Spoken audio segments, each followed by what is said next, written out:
What is up, y'all? It's your boy Drew. Guess you're checking out that Paneltoads tonight, right? Let's pause this here. Good to see you guys. I'm taking a little break. Just real quick on that, I wanted to touch on that and just say on my main channel, like my solo channel, Chuck Body Outline, YouTube channel, I was just kind of like, there was so much work put into the inertia to get this backup channel up and going how I wanted it to go. So I was kind of taking a break from that. And then the panels, and I'm calling into other people's panels, but more than the panels, I think I got kind of burnt out on like my kids, man. I got 19-month-old and 8-month-old, and they're both at this tough spot where it's like, you know, they're like go go go, and they're struggling to sleep at night. So I've been trying to go the last 2 weeks on my main channel, and then the kids are always like getting up every hour or 2 hours. So I don't know. I've just been kind of like exhausted, but not physically exhausted, you know, just kind of like emotionally exhausted or mentally exhausted, I guess is the best way to say it. But yeah, I think I'm gonna start going hard right now on this backup channel, and then on the main channel this week. Hopefully I can get it going here. So thanks for hanging by and waiting for me. You guys got plenty of content to consume out here, so I appreciate you coming back here. All kinds of stuff's been happening. I don't even know where to begin, man. Before I throw out this link, I'm gonna get through just a couple things here.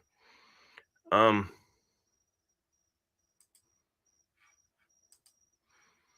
did have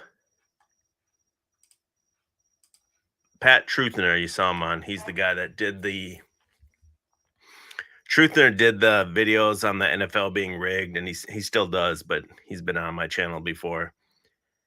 And he reached out to me the other day, and he sent me an email. He said, "Hey Drew, I don't know if you know about the Sanity Machine. That's a YouTube channel, but he claims to be a channel that goes after truther, but he himself is a truther. So basically, Truthner asked me if I would host a debate between him and the Sanity Machine. Truthner here in the email says, I want to hear all about his journey to being the only truther on YouTube that isn't a creature." And it's funny that Truthner reached out to me, and I didn't realize he also emailed this like he CC'd the Sanity Machine in this email. I didn't realize that. But Sanity Machine declined, I guess. And he says Pat Truthner's an agent because of his mustache. I mean, I don't know if he has more reasons than that, but if you're unfamiliar, I was just gonna say I thought it was funny that he reached out to me, and it was like the day after I was like binging the Sanity Machine. So he kind of does a little of what we do over here, and he was kind of especially on these shorts, he's kind of making fun of a lot of these channels. If anyone watches Sandy Machine in here, throw it out in the chat, man. Let him know. He makes fun of this guy, the Squidward Chad. He had another good one today too that I wanted to talk about. Not good, but itty funny. bitty microphone committee. Just recently, I asked ChatGPT to write a letter, an angry letter to God, asking why he has forsaken us and why there is so much suffering in the world. So this is my comment. So you'll see the Sandy Machine. He has this cursor, and he's always like spinning it around their head. Like, I don't know if he's cursing them or what he's doing, but This dude kind of cracks me up. A few days ago, a 71-year-old man tragically died in a car accident where he was trapped in his vehicle as it was hit by another one. It was an 18-year-old driver speeding under the influence T-boned him. Yeah, that's not creepy at all, dude. Look at him. Just look at him. Just look at him. Look at that creature. Just look at him Squidward. and start seeing it. Take a good look at those dead eyes. See them? I forget that guy's channel's name, that Squidward dude. But I want to go to his channel, actually. I saw a funny one there today. He makes fun of Howdy McCloskey. A couple more. So A couple more shorts I'll play of this guy, and then I'll move on. he himself was Rain. Whoops. Whoops. I blew it. So once he himself was Rain, then it was just Rain speaking to Rain. So of course Rain is present. It's automatic. It just materializes. And I did the same thing. I pick a lot of blueberries at this time of Okay, listen up, everyone. This is important. This is Zen wisdom from Howdy. the year, and I always leave a prayer and an offering, to the forest, to the blueberries. This time I said, wait a minute, I'm going to become a blueberry first. Why don't I first be a blueberry, giving my prayer thanks to a blueberry? So there's no middle ground. I am what I'm praying to. The harvest that day was beyond belief.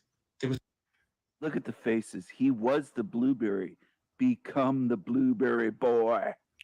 Howdy, are you insane? Howdy? Howdy? One more. I'll show you Clown's Matt quite a bit too. But I think he came to my channel. He found my channel through Archaics. I think he was also like critical of Archaics early on before Archaics completely jumped the shark. I don't know what. Archaics did a new video today, and it sounded like he was wearing the stormtrooper helmet and then recording his voice outside of that. It sounded so weird. No, one more. And even in movies that you would never expect it, like Home Alone and Home Alone New York. I didn't realize Home Alone New York was so blatant, where the little Macaulay, that little cretin Macaulay Culkin, walks right up to the north and south and stands there. But it's even referenced though in Home Alone 1, with he goes to get the money from his brother stores money up in a little box. Oh no. Did the Oh, cursing. that's right. It's orange, isn't it? Oh geez. Yeah, you caught me. You caught me. Yep. It's all been an act. Sorry. Oh, Humpty Dumpty. You're so tricky. So clever, aren't you, Maddie? Movies, Maddie. And even in movies that you would never expect it, like Home Alone. Okay, I guess that was it on that one. Another guy he hates is Forever Conscience. He calls him Forever Con Man. I think that's a funny name. And then this guy used to call into my channel way back in the day. I forget what his old channel was called. And he talks about everyone's a reversal. This guy here, I can't remember what his old channel was called. But then he was called We See the 33. He's always changing his name.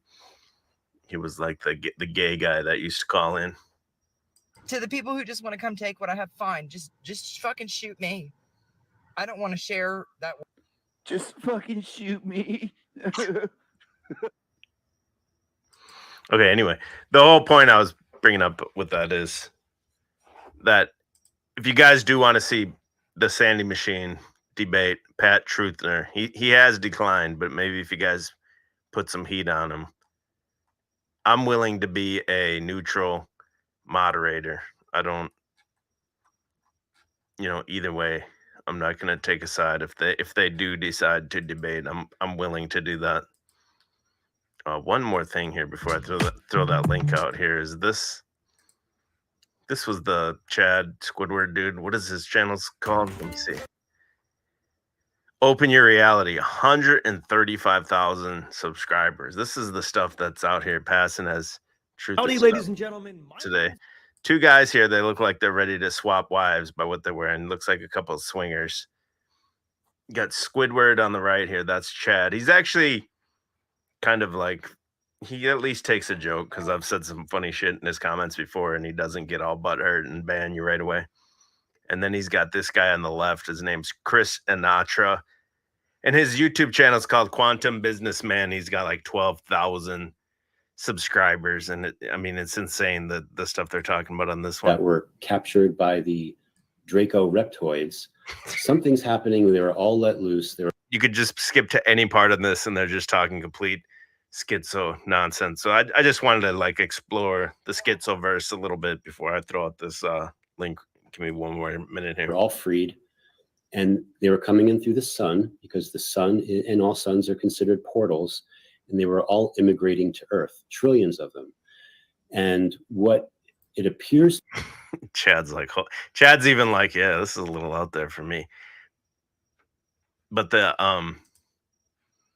one, man, I should have had the timestamp ready, but this dude basically on the left, Chris Anatra, said that the oversoul, or the benefactor from Archaic's theory, put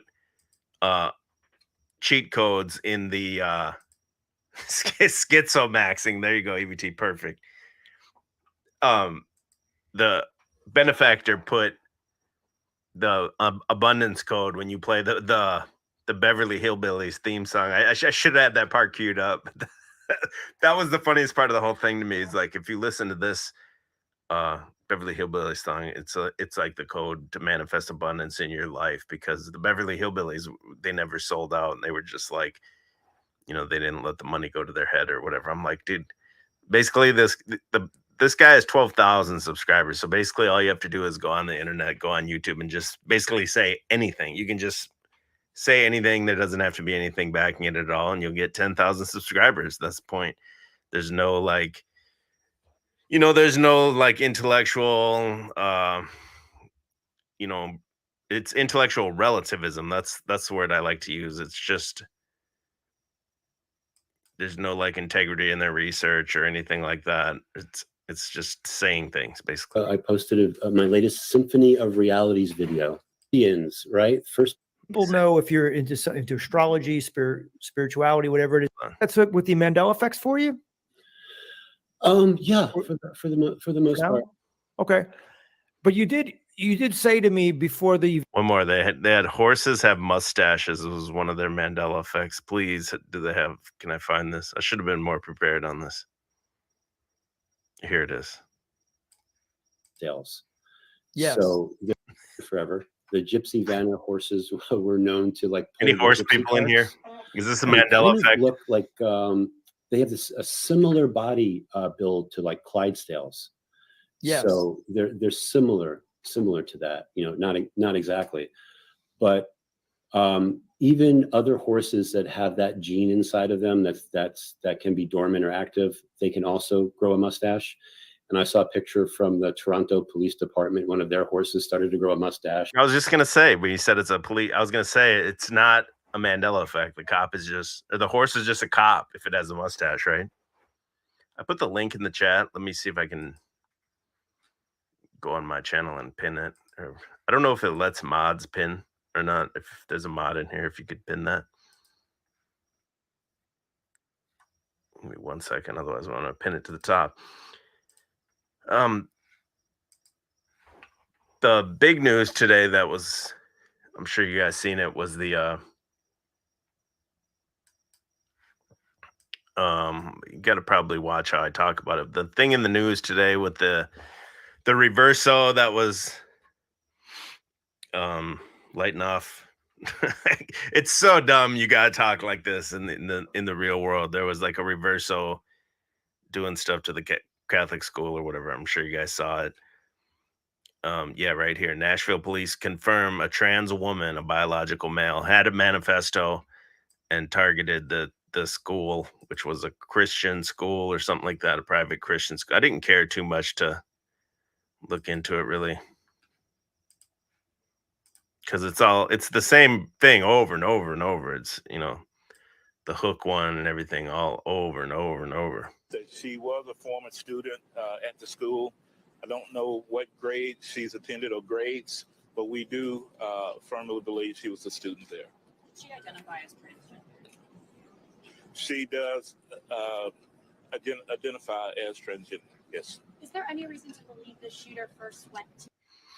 So then on the GOP on the schizo forum, since we're gonna schizomaxing, shout out to EBT. There was they said Tucker called this a few days ago or something like that. They were talking about, but to me, it's all, you know, it's they want this stuff out there. It's probably planned for some time or whatever. Tucker Carlson, this is from 2 days ago. This article from LGBTQ Nation says Tucker Carlson is afraid gun-toting trans people will start political violence. They want to be able to commit it, and they want you defenseless so you can't fight back. That's what Tucker said a couple days ago, apparently. And then it almost like it's planned and everyone's in on it.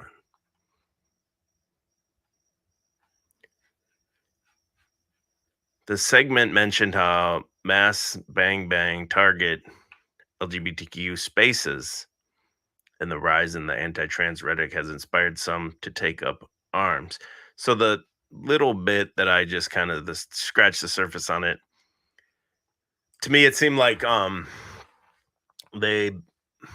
it was in Tennessee, I think, and then they banned like the drag story hour, and they gave the kids 1 year or something to detransition or something, but then they didn't take any actions against firearms. So some people were saying it was like a politically motivated thing to draw attention to that or whatever.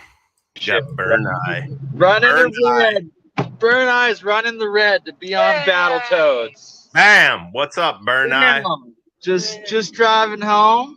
I love the Battletoads, so I with the lovely wife. Paneltoads. Look at him. He's trying to flex. He's trying to flex his wife here. That's your wife? Wifey. Wifey.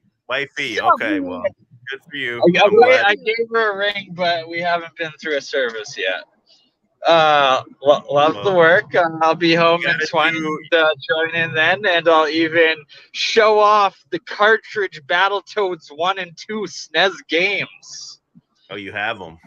Oh yeah, that's a classic. Yeah, it is really. The outline. What up, boy? His channel right now that we're on is called Get Chalked Up. Get chalked up, buddy. I'm glad that you're out in the real world. I'm glad you're interfacing with women. Some of these people seem to never leave their homes or anything like that. I know, right? He's well taken care of. He's well interfaced. I bought $60 worth of sushi and then shoved it into my face in the truck. $60 worth of sushi? Truck sushi. She loves her sushi. Fucking love sushi. Can't do it. I can't do All sushi. right, well, I'm not going to crash and kill us both, and I will rejoin in 15 minutes when I'm home. Not even. Rage quit. Rage quit. Rage quit. Rage quit. So now we got someone else here. Yo. Rambling man, Stephen David. Are you in like a... Sorry, can you hear me? It's like very loud. Okay, cool. Background noise is very loud. What's up, man? How's it going? Turn down the device you're listening on. Oh, I got too close to the mic. What's up, man? I'm trying to adjust my Okay. Your background noise is too loud, and then there's an echo. I'm trying to adjust my Nope. Let me jump out real quick and all that. I fixed it on my end. Oh, right when I fix it, he jumps off. Dang it, Steven. That's Stephen David ST3PH3N. He's got the 33 code, and Jessica's on top of it as always. Best mod in the game. A real mod, MOD moderator, not a mod, MAUDE. Yeah, Stephen David, call back because I had your audio fixed. I didn't have that echo box checked on your thing for some reason. How is my audio chat? Am I clear? Am I loud enough? Do I need to go up or down? Let me know. Yeah, it's funny. He talks about Bert and I were talking about the battle bots when I did find a I found a Nintendo out here. Actually, I found in one of these garage sales. I found an NES, an SNES, and a Nintendo 64 all in one box for $20, and then there was Battletoads and then some worthless NES games with it, but Battletoads for NES.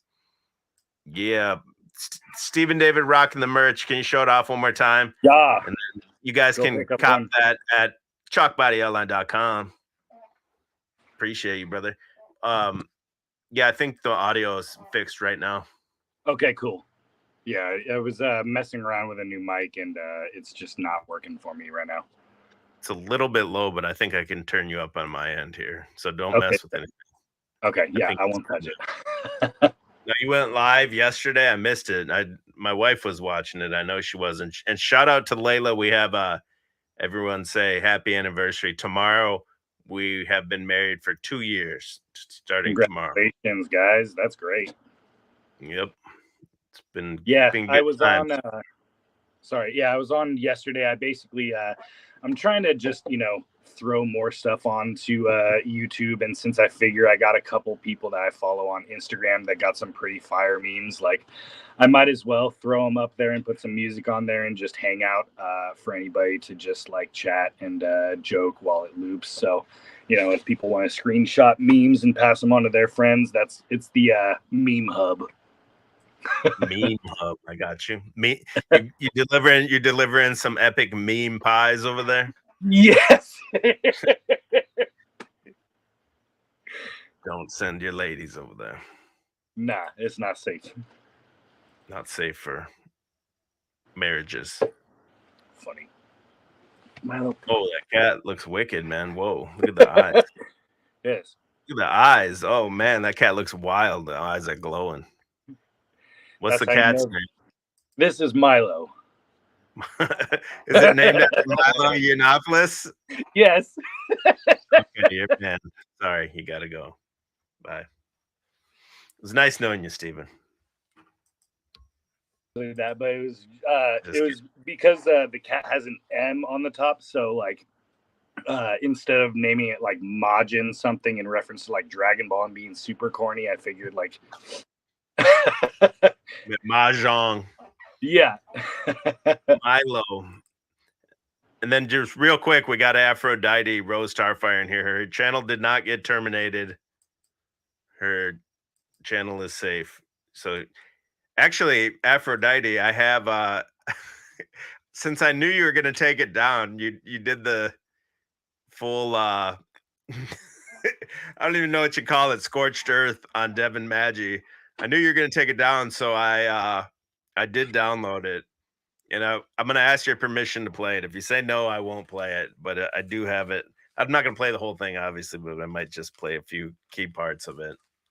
Otherwise, I won't play it if you say no. But anyway, I don't know. She went crazy on Devin Man. She went nuts. I'm sad I missed it. I saw you guys talking about it. I have it, bro. I knew right away when she was airing all that laundry. I said, she's going to take this down, and I meant to download it. I forgot. And then she put it back up for like a little bit, and I just downloaded it real quick. I'm like, this thing is definitely not Tinfoil says it's a work. She put his whole life on blast. That's funny. Yeah, bro. What's you and Provo gone lately, or is that done? No, I mean we might do it again once I save up a little bit of money and like upgrade on a laptop, because just the internet connection and trying to run everything through this, it's even when I direct use an Ethernet cable, it's just not having it. So I figure until I do that, and I'm able to actually like have more than just me with audio over memes, then I'll go back to it, because it was fun. I had a blast with it. Aphrodite said, I don't know. It's not a yes or no. It's an I don't know. I mean, if at the very either way, Aphrodite, I'm going to talk about it. He wants you to do it. I was going to do it at the beginning, and then I kind of forgot when I was talking about all those other things. And then I'm definitely going to talk about it, so I can play the video or not. It's really up to you, but I'm going to mention what you talked about when we get to it. And Provo's in the chat. Shout out to Nice. Provo. See, he did a little pre-show. Well, what we got to do, and I keep talking about it, we got to get all these channels like almost on like schedules, and then we push the people into the next one. I didn't realize though you need to have 1,000 subscribers to do that. So then for that to even work, we need to get every channel out here up to 1,000 first.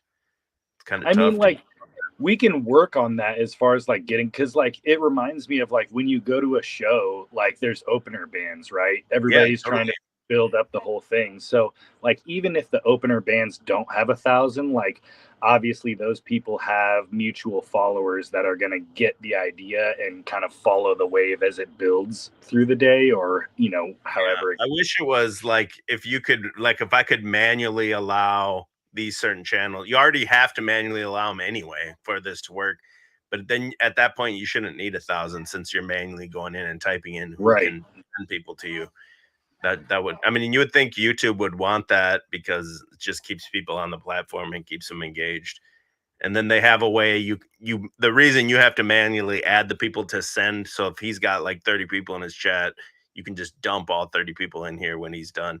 The reason that you have to manually add them is they're trying to stop what was happening on Twitch. They called it hate raids. Yep. You get 100, 200 people in a chat, and then they're like, okay, well, we don't like this guy and he's live, and push everyone over there. And now you got 100 trolls in there, 200 trolls.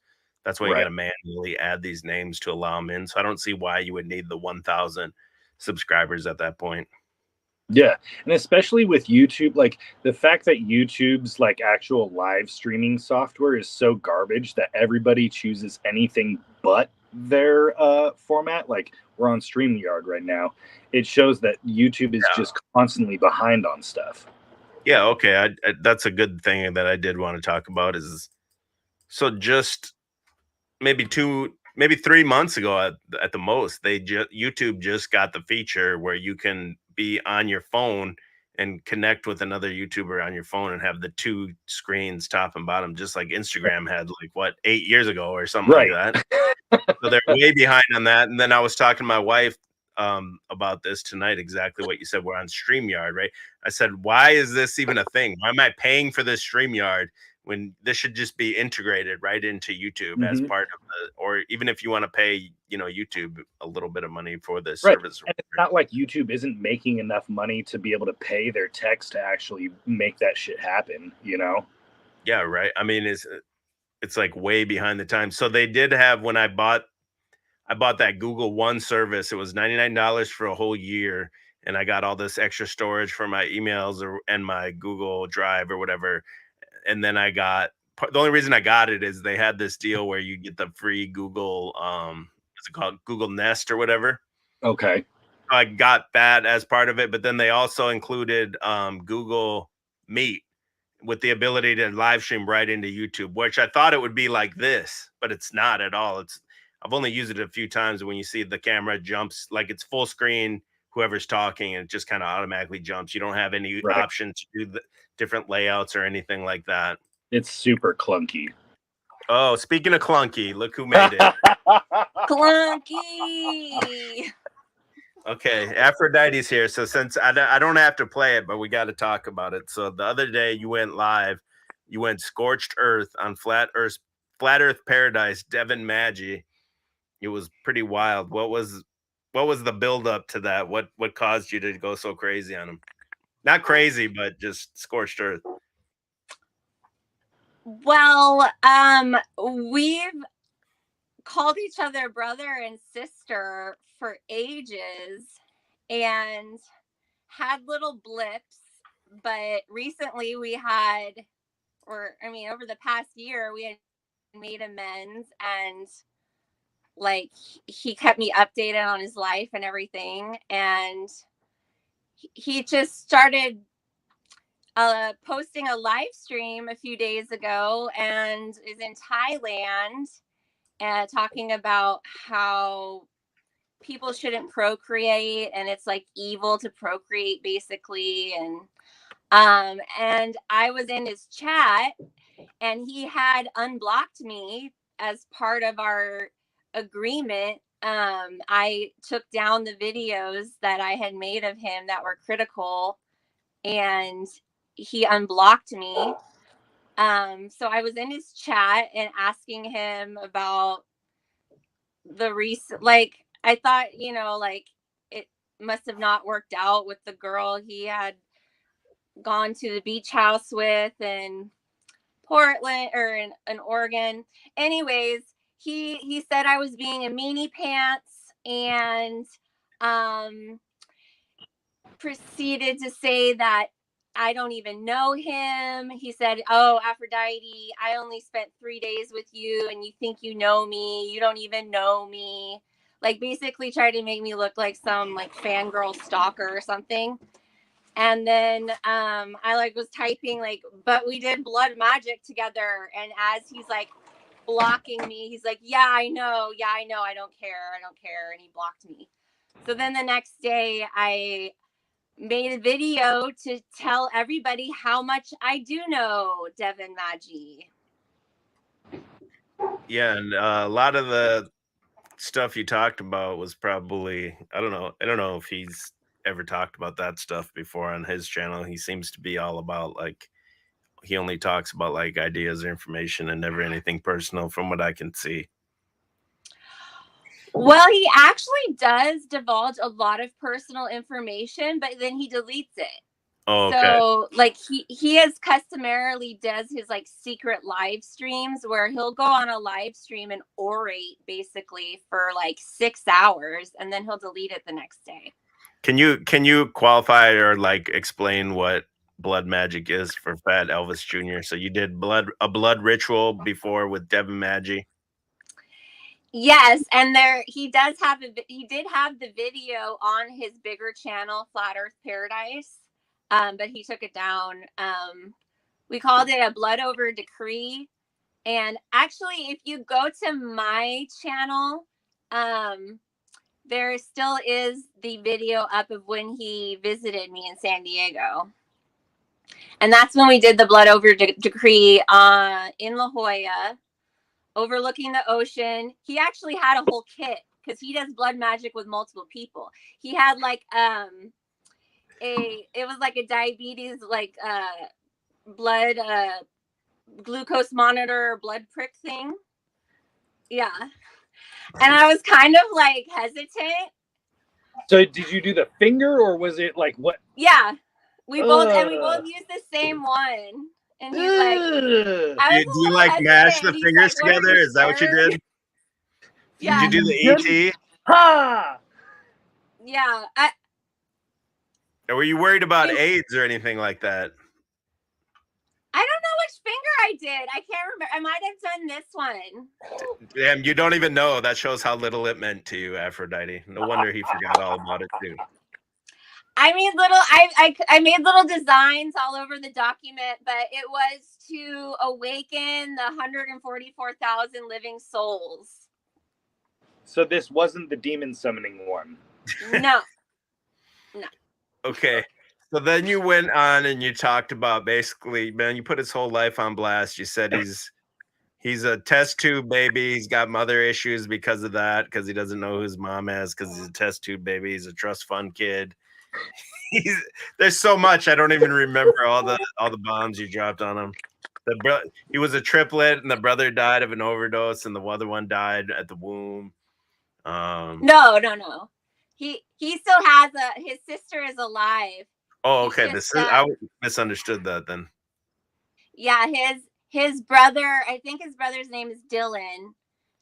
He died of an overdose when they were like 18. And then his dad got remarried and married a bunch of trophy wives or something like that. Yeah.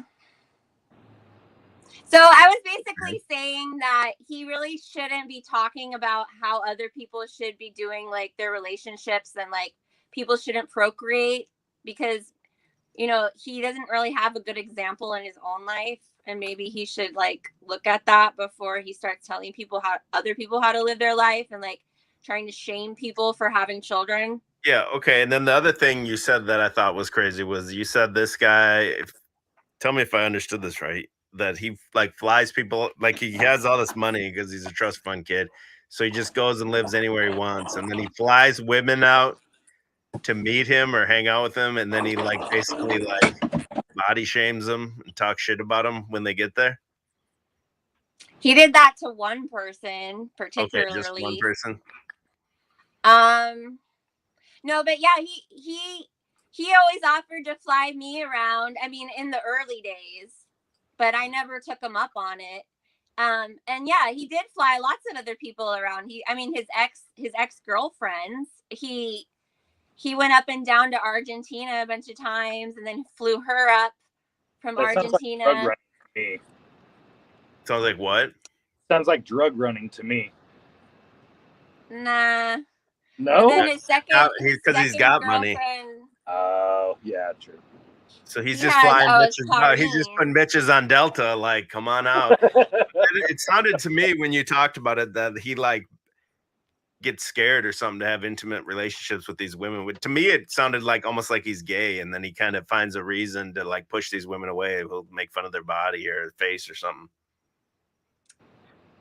I don't know. I mean, I think he has to like go a little bit inward on that and figure out what it is, because I think it's obvious he has the desire to like be like to have a female presence around, and but yeah, the second he was with Kareen, and she's from Estonia, and they were in Thailand together, and he would live stream with her, and they would do like love songs together.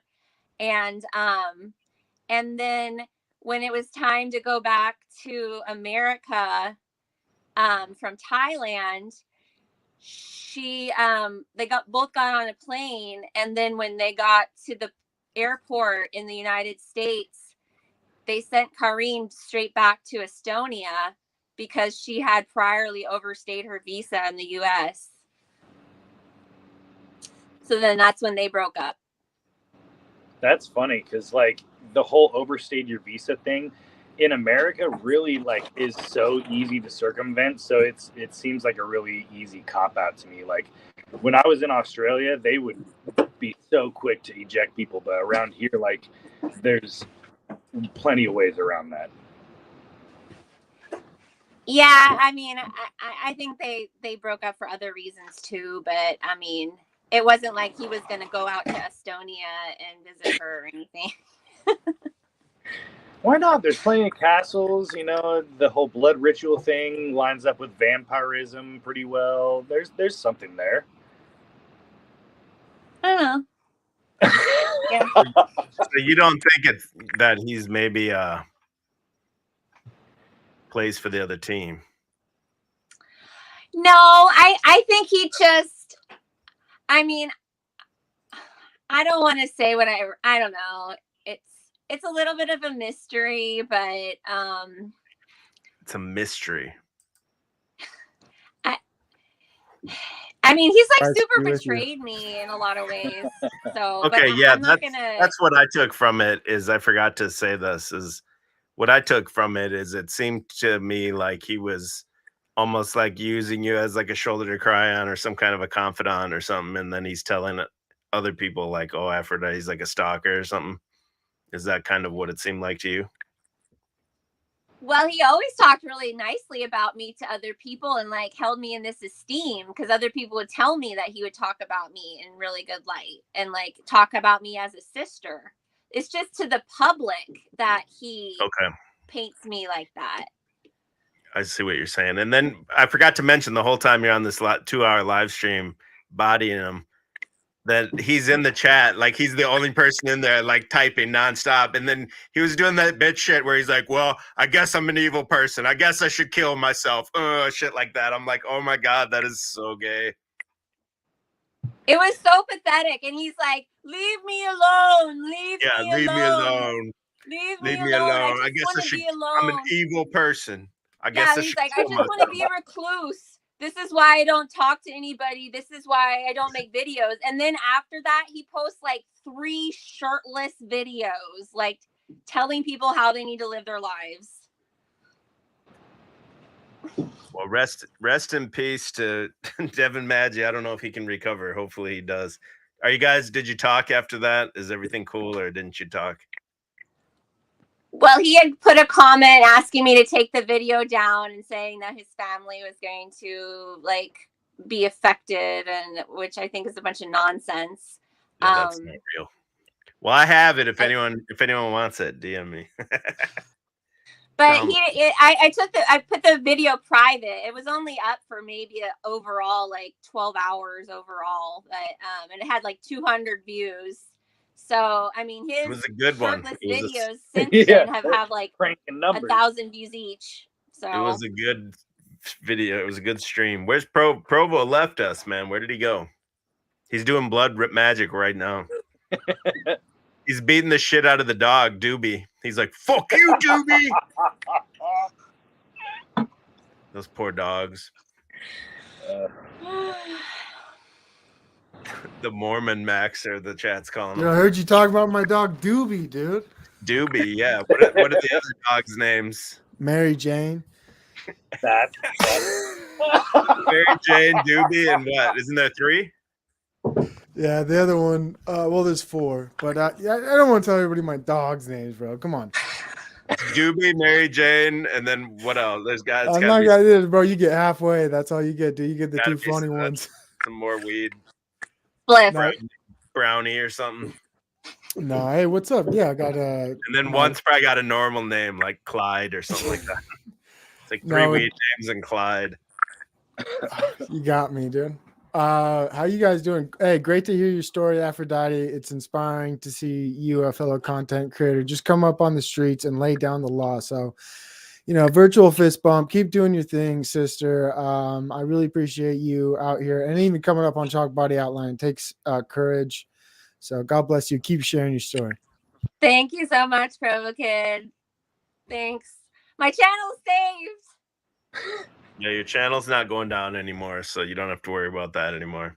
You had to bend the knee to the Black Nubian Queen, but it's worth it. I'm not gonna go there. We made She's not gonna say anything. Now you were the white Israelites, Aphrodite. Do you know about this is the video that I've been into the last couple days, as I wanted to talk about this. I should bring it up, but I won't right now. But that the white people are actually the 12 tribes of Israel. We was Jews. You guys ever heard of this theory? Mm-hmm. Yeah. You've heard of this? What do you think about it? I've never heard of it. It's schizo stuff.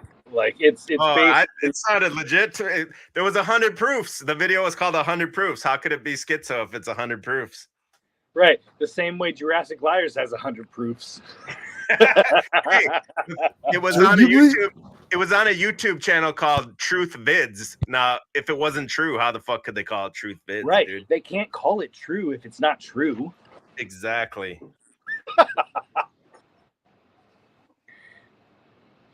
I liked this theory. I didn't finish the video, but is there a big anti-dinosaur conspiracy theory channel I'm not familiar with? Is that a big thing? What do you mean? You said, I thought you said something about Jurassic or oh, that's a different guy. His name's Jurassic Liars. Now, Aphrodite's had a run-in with him before. Does he talk about dinosaurs? Does he? No, he talks about the Israelites. Oh, never mind. I just had a spicy chicken sandwich today, actually. Yeah, Aphrodite's mad. Aphrodite's mad because he threw a chicken sandwich at a little kid before. Yeah, excellent. I wish I could find that video so I could clip it and just put it on repeat. It's on my channel. Yeah, I think it's on Aphrodite's channel. I was gonna say, like, I mean, but him actually like throwing it, like that would just be, you know. Yeah, I just have him on video talking about it. Well, now he's married now. Do you know that, Aphrodite? But it's a common law, right? It's not a real marriage, right? I think he just told her they're married so that he could hit skins. He could beat them cakes. Garo's putting in work. Hey, this is kind of why do you think YouTube, have you talked about this before, where they got rid of the sort by oldest or newest video feature? Like, you go to that channel and now it's just popular. And yeah, you're right. Huh? I didn't realize that until you said that. You're right. And to me that bothers me because that's one of the quickest ways to find kind of a big, or it was a big YouTuber, and see immediately where they started. And I Yeah, really you're right. enjoyed that feature. And now it's just popular, and if they got 1,000 videos, scroll. I think there's something to that. What are your initial thoughts? It's fresh on your mind. Do you have any homebrew? About what? Why they would change that feature? Why they would? Well, it's every update gets continuously worse, just like anything else. So any real Right. utility tool, they seem to like take out. But then also from YouTube's standpoint, the popular videos are the ones obviously people want to watch. So they're gonna just try to like corral people into those videos that are already successful. But I find it interesting where they like get rid of a functioning feature that everybody can use. So you could add it as another like a utility tab. That'd be nice.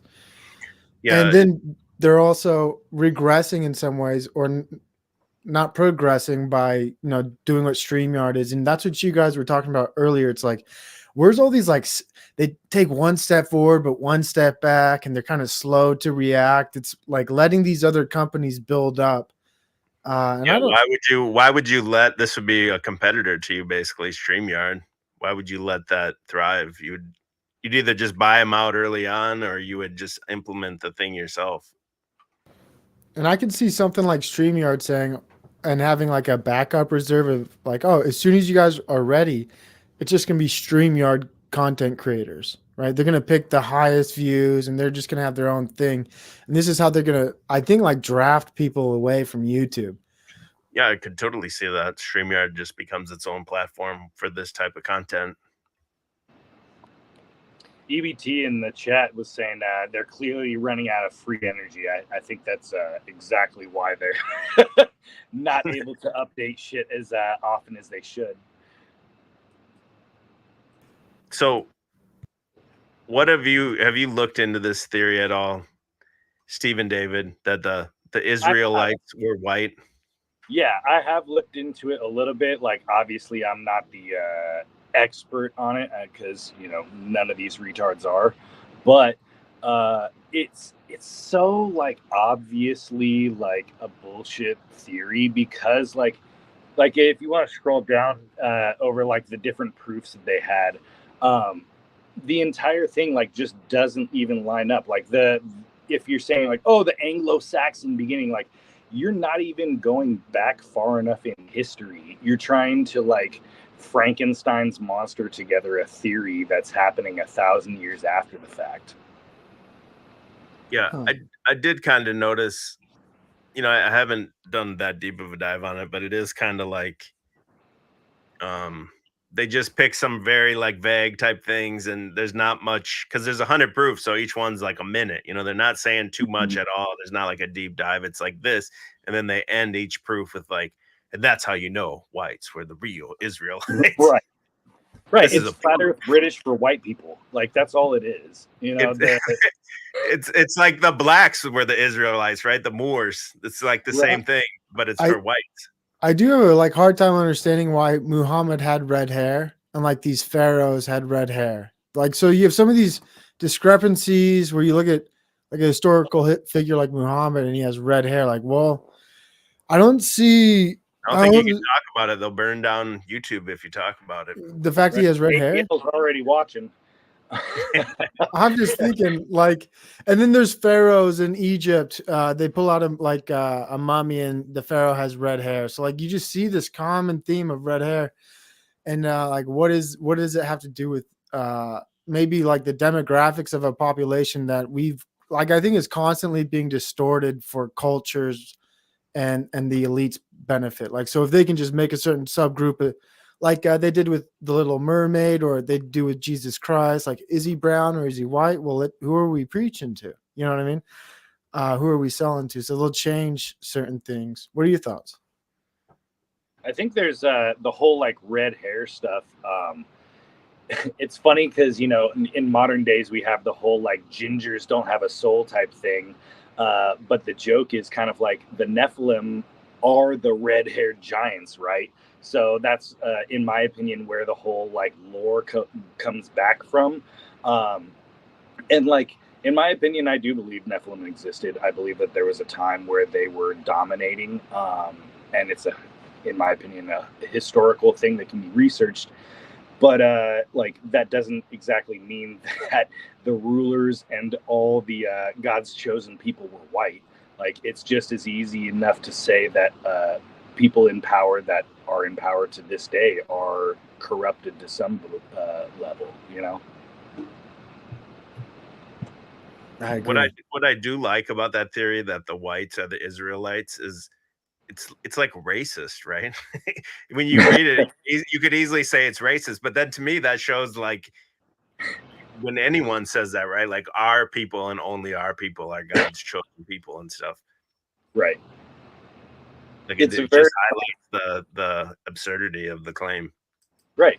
Because especially the fact that like once Jesus came into the temporal realm and like changed everything, he made it perfectly clear like the whole identity politics is garbage. Like the goal is to get as many people into heaven as possible. Why are we doing this? Like obviously there's the whole nuance of like theology debates and whatever, but as far as like what Jesus came to do, like it wasn't to exclude people. Now Provo has the Jesus hoodie on. What does it say? Jesus is my lifeguard. Walking on water. Now, is this going to be available on the Provo Kid eBay? No, this is a custom made. Yeah, you got to sign it. Game worn, stream worn shirt, stream worn hoodie on eBay and donate part of it to charity. That's I a brilliant thing. I checked out your eBay store. I know. I got a backlog because now I don't want to talk about my merch Do line eBay, because bro. It's hard, bro. it's well, my eBay is my merch, so I got to make it and then all those boxes. That's all eBay. Oh wow. Well, yeah, man, eBay is a fun thing, except when you sell your merch and it doesn't sell, so you just end up giving it away, and then like you post it and you take it down. I saw you had up there like it was like a vintage like a ski jacket or something like that on there. Yeah, that's one thing I've been it was just something I found at a thrift store, and now I took it down. Nice. I'm trying to take it down. I'm gonna bleach it and then patch it and then do something to it. But I can't figure out how to take the fucking thing down. It just stays up there. Just put all your wear your shit on the stream once, and then it goes on the eBay. And then, but I give it to people unworn, so like I don't like to wear the things I give to people. It's no, like they want it to smell like you. They want it to come smelling like patchouli. No, I don't wear deodorant, dude. I'm like the dankest and also just so much. It's gonna smell like wet dog and weed. Some hairs on it and shit when you get it. They'll pay extra for that, bro. You're a YouTube celebrity, bro.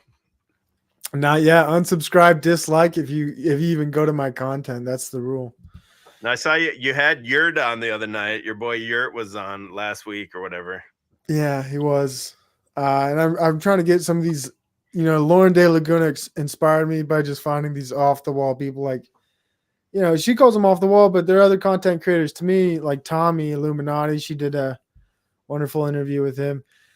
But I was like, you know what? Maybe you're getting an interview with Paul Enslaved. That's my next big thing. I'm trying to get an hour. He'll do it. Yeah. Oh, of course he will. So that's my next YouTube personality I'm going after for a good interview. You already got Talcott. Oh, sorry. No, you're good. Right. Now, yeah, Paul was in the chat when you put up the 30-minute warning. Yeah, you know what? And then I did that, and then I saw that, and then so I went over to his channel, and there was like nobody talking, and they just had the thing up, and the countdown was going down on this channel. Wow. And I'm like, and then Paul gets on, he's like, all right, guys, I think I'm gonna shut it down or whatever. And I wanted to type, yeah, you better run, bitch. And my wife's like, don't do it. He's gonna come in your stream if you do it. I'm gonna fucking do it. He's not scared of any street. No, I know. I don't really don't give a shit. But he sounded tired as fuck. Paul did. He sounded super fucking tired. Yeah, well, when you live in a fucking car on the side of a street, of course you're not gonna get enough sleep. Well, we streaming every fucking day for hours and hours and hours. Right. I had to take I'm barely doing it as much as him, and I had to take like a couple weeks off. It's grueling, man. To me, I mean, you got to be built for it. I guess it's just the sitting. It's like working at a cubicle or something, just sitting in one place for a long time. That shit's rough, man. I peak at an hour. You know, Yeah, I think I'm good for like when I do my own solo streams. I notice they kind of go about an hour and 15 minutes. That's kind of my sweet spot. And then after that, I kind of start getting tired. Do 4 hours, I'm like spent after 4 hours. certainly, unless there's some really good energy on the panel, you get some snakes up there. I really want to cause some shit, and I like that. I wish Tinfoil's in the chat taking shots at me, and nothing's worse than being a chat bully. You know what I mean? You got me, the victim, up here. You're trying to bully. Come up on Tinfoil. But have you guys followed because I didn't follow it too hard. There's like that big drama in the panel verse, like Zetetic Warrior and Ian. I didn't follow it.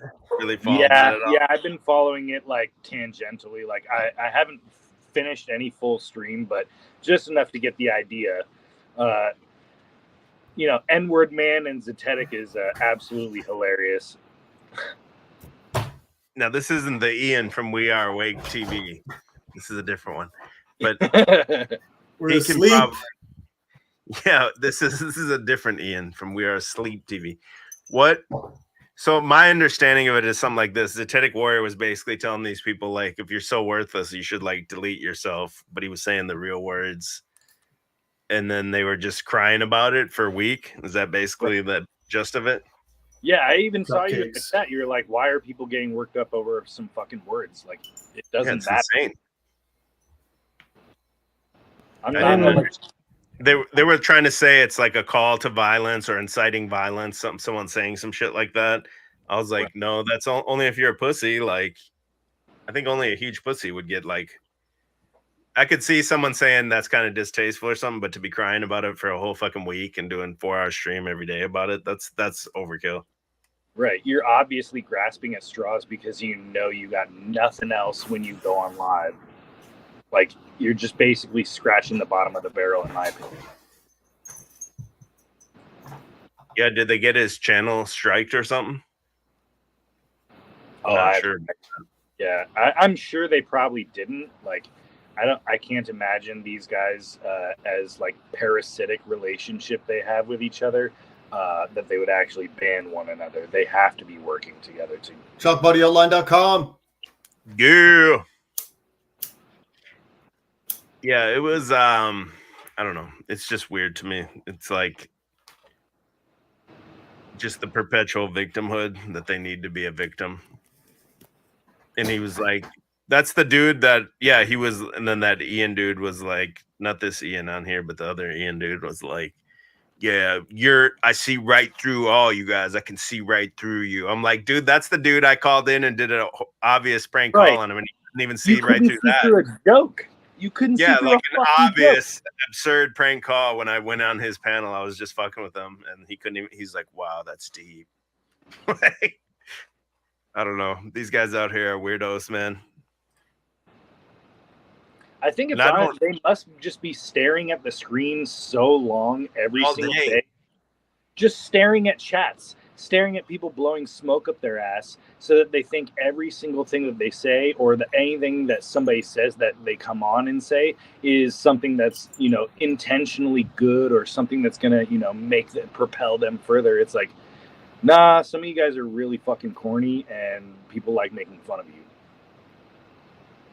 Yeah, JG's out here saying Ian did expose him, but if all he did was, I'm maybe there's more to it because I'm admitting I don't know the whole saga, but if all he did is say like go do that or like who gives a shit if you're that big of a pussy that you would do that because someone said it, then the only reason you'd do it is because you're just trying to like you're too cowardly to do it all by yourself and you're just trying to blame someone else if you were to do it after someone said that.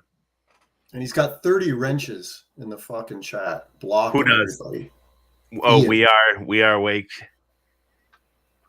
He's just like, I can't even, that's the one guy I can't watch because he's just so low energy and there's like just a constant loop. Yeah, it's like 4 hours. I'm like, I'm not scrubbing through 4 hours of this. No, it's not worth my time. Not even while I'm working. Like, I put on so much garbage that I listen to while I'm working, I still wouldn't put that trash on. EBT, yeah, you Bernai wants you to come in. Jump in, EBT, Toilet Bowl, Jessica, Miyagi, any of you panel junkies, feel free to jump in. Robin's always in these panels. Robin, you're able to climb up here if you want. – Drew, I want to rock the merch here for you and say happy anniversary. Thank you. And, appreciate it. Also, this is for Bernie. You know, there's 3 rings. There's engagement ring, the wedding ring, and the suffer ring. Ooh. I think he's still in the engagement ring stage. Oh, Smiley says he's been listening to the Thorpes lately. Yeah, Smiley, feel free to come up too, but I can't even, like, after that one that you had on your channel, Stephen David, I should play it real quick. Yeah, dude, throw that shit up. I'll play it real quick. Let me get it up. It's just going to take me a second. Just for Steven's a anybody content monster. Yeah. If anybody gets super triggered over violence, just as a Yeah, we got to have a warning here. There's a graphic content warning. Warning. Graphic content ahead. Viewer discretion is advised. But this is from the Thorpes. Can't stand these people.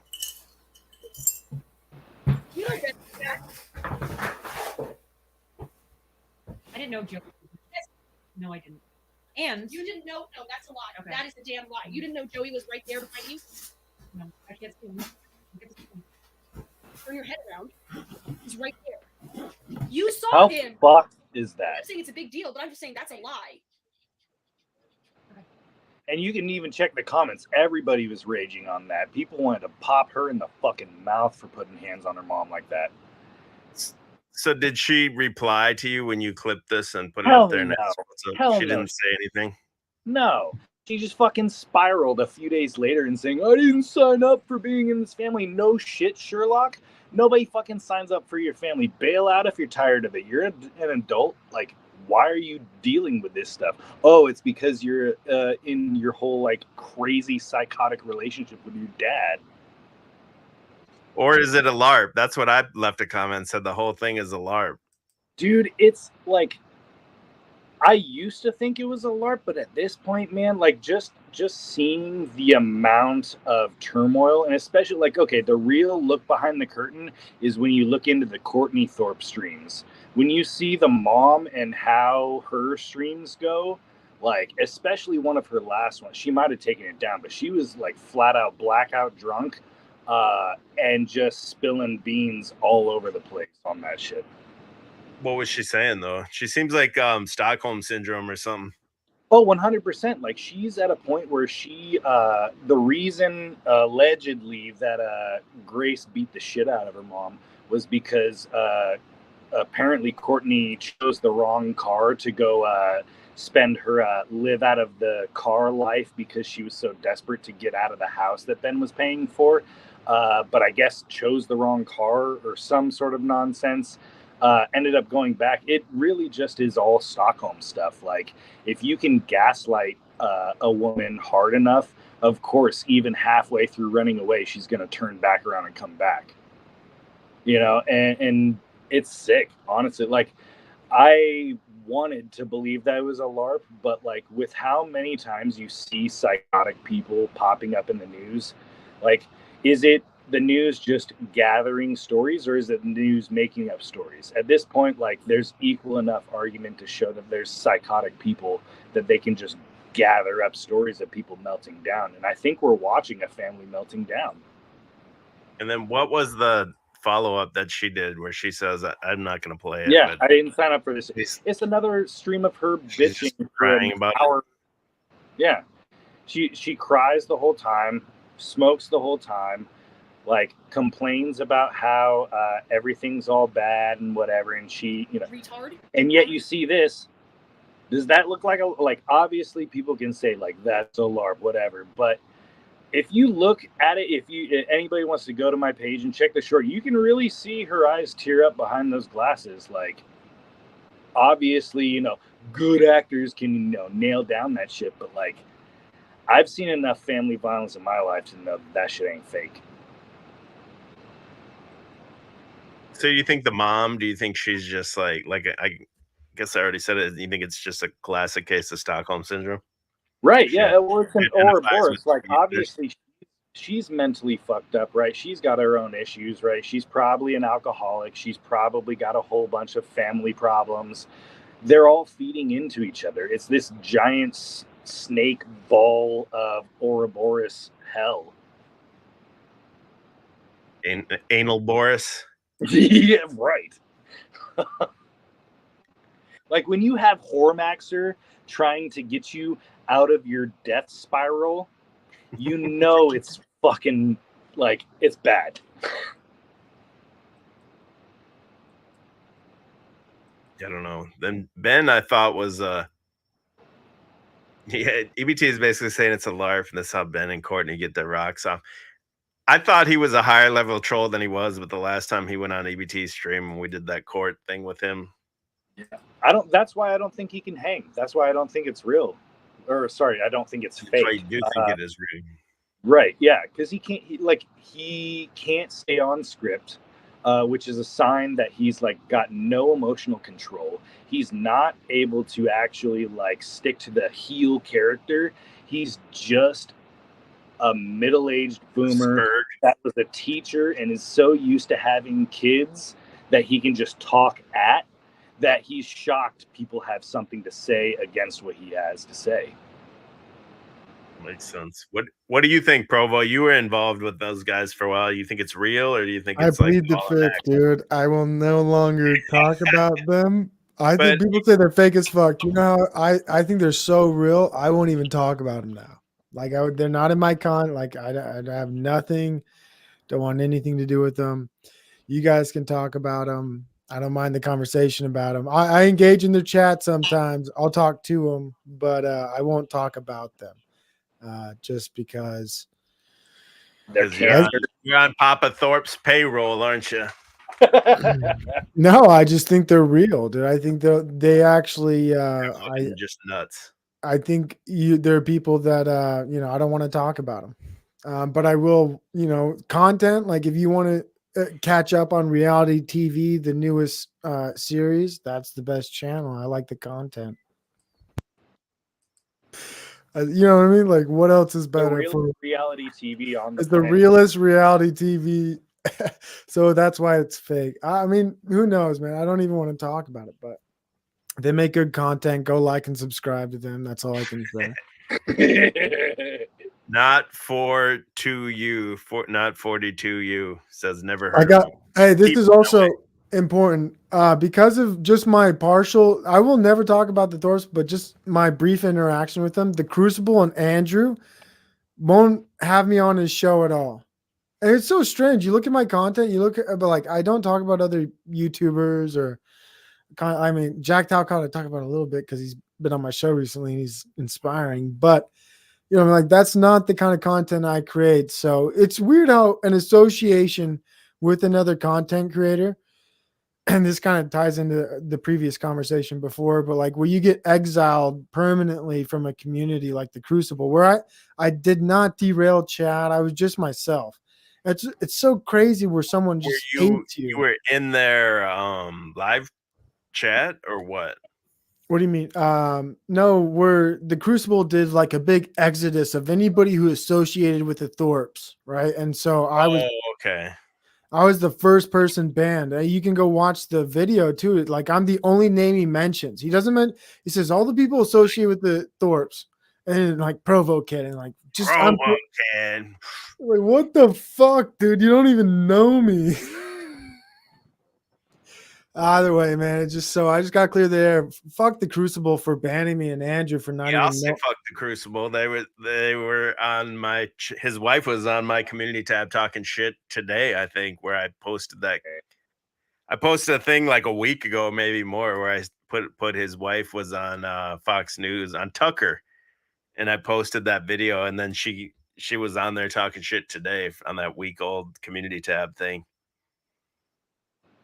She brought that up in chat as well today in the Jim Bob thing, and she tried to hound me, and I got it. I'll talk about, this is why I like coming to your show. I can talk about other content creators. Oh, yeah, fuck them And I feel all. welcome to, except the Thorpes. I won't talk about them. Burn it all. But I go in Jim Bob's chat, and everybody's telling me to cool it down and keep Oh, it. yeah, they're nuts over there. And all I'm saying is Mormons are Christians, and people are calling me a queer, telling me to shut up. It's like, what the fuck kind of community is this? You know what I mean? And they're telling me, like, if you don't stop trying to say this, like, oh, you're being hostile. Oh, it's so frustrating. Ortho supremacy, bro. Yeah, I don't. The whole Jim Bob chat, yeah, there's a weird vibe there. And that's why I was calling them Bears 2.0. It's like you can't say anything other than just suck his dick, or they're like Spurgeon. I can't be a Mormon and say I'm a Christian in his chat without people saying, like, oh, you're not a Christian, everything you believe. Like, it's kind of a weird thing to me. Like, it should be like a path to finding Christ. Like, you should be I think you're close to Christianity. It should never be like you're not a Christian. I'd say you're fucking close as fuck, brother. I'm trying to be close to a Christian, even if I was Orthodox. You know what I mean? What are your thoughts, Steven? You're Orthodox. I'm working my way through it, so I was waiting until you got done to say. I think it's hilarious and ironic that broad is talking like she has some sort of platform to speak on orthodoxy when she's only been Orthodox for 2 years. For one, for two, in the Orthodox faith, and in my opinion, Christianity as a whole, it's not my place to say who's Christian and who's not. Yeah, I can talk shit, and yeah, I can talk theology and say that, oh, somebody's got a flawed theology, or I could refute something, Absolutely. whatever. But these people, they're all former Bears. Like, it's so fucking underwhelming. It used to be tight, but once Owen and Jim Bob had that gigantic schism, now we got the fucking Ching Chong Asian lady with the wrench over in Jim Bob's chat shouting everybody down. I think that's his wife, dude. No, it's a former Bear. Okay, it's not his wife. Yeah, no, she's a dork. She's a fucking idiot. This was what I put on my community tab, that Miss Hateful Wilson herself. I call her Hateful Wilson. Rachel Wilson came in talking shit today on some shit I posted a week ago. Yeah, chat knows what I'm talking about. Yeah. You're just supposed to accept this and not ask any questions, that she was on Tucker and that her husband's a Freemason. And you're just supposed to eat that shit and never ask a question, or they'll spurg. She was like completely spurging on me when I went Why on is it Jim. not even on the table? Why is it not allowed to be on the table? Okay, when I went on Jim Bob and I mentioned it, she came in fucking spurging, dude. She was Super spurging hot. hard. She came in all guns blazing. I saw Yeah, that shit. which if the comment she left today was basically, yeah, I went on because I wrote a book, I wasn't paid, and I never went back, basically is what she said. If that's the reality of it, why would you come in spurg? Why wouldn't you just say that the first time instead of just right? She was going fucking nuts, dude. She didn't like that. And I would think she would have been more receptive just to be like, yeah, I did that. It's an accomplishment. So what? Look at this right here. Here's your boy Jim Bob right here. Now he looks like he's on adrenochrome right here. I don't even believe in adrenochrome. If he's on it right here, look at them eyes. It looks like the scene from Blade where they go in the club, the underground club, and the music's playing, the blood's coming out the sprinkler. That's this place that Jim Bob was at right here. I'd wear that drip, to be honest. That's fresh. Except the chain, which is his probably, but like I'd wear that drip. That's definitely a fit right there, man. Skeleton. At least he doesn't have adrenochrome eyes. Like, he's got a little bit bags back. A little bit. He's got a little bit. I mean, you go here though, and this is where they're at some Fat Maggie Berry's fall fashion line. So when you look, this is more from that event. So if you can see I'm not on the right tab. There we go. Lucky. Can you see this? The whole fashion show. I kind of lost my. Yeah. I'd go to that one. there we It's go. better than the trash bag ones. So this is where like this dude's going to like events like, or was, I should say. Doesn't mean he still does that, but I mean this looks like and then his wife was Jim Bob's wife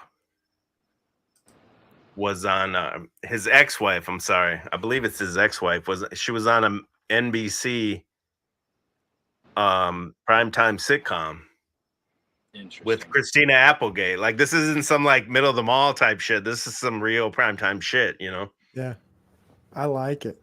So that's when I was like calling up saying like, okay, is it possible that this thing between Jim Bob and Owen is possibly fake or just staged for views or whatever or content? And then he's like, no, it's absurd to think anything. Like, I don't think it's absurd, bro. When you got your ex-wife is on NBC, also on HBO. She had a series on HBO that was a series about struggling actors and actresses or something. That was the series she was on HBO. And then if you go to his IMDb page, he is the credits for the music on a video that's also about like struggling actors and stuff like that. So they both played parts or roles in things that have to do with actors. And then he's like the best friend of a real Hollywood actor, at least on the show, right? Of Owen, like a Hollywood actor. And he's got a shop in Hollywood. He's like rubbing elbows with like Hollywood people. I don't think it's outrageous or off the table to say like, okay, it's possible that this could be.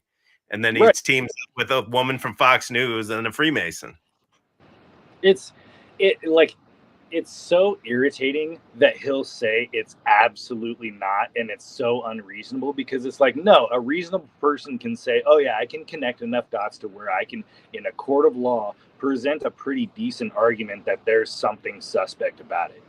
Like, why can't a normal rational and you know what, I'll give him the credit, maybe he's had so many people that have been coming after him trying that stuff that he's now so guarded that he's immediately, flipping into defensive mode. Sure, but at the same time, like, you're still not like at least giving some leeway to say, yeah, it does look a little bit sketch. Yeah, that's all I was trying to get him to say is like, okay, I can see where someone would think. I mean, I don't know, man. Zoom in on the ring. Enhance. Enhance. Enhance. Zoom in on the wiener. Nah, different ring. It's another skull. It's a skull. That's and then what's the belt buckle? I can't go in anymore. I can't zoom in anymore. It won't let me. Let me see. It I have a looks like what's the Friday the 13th mask from the side.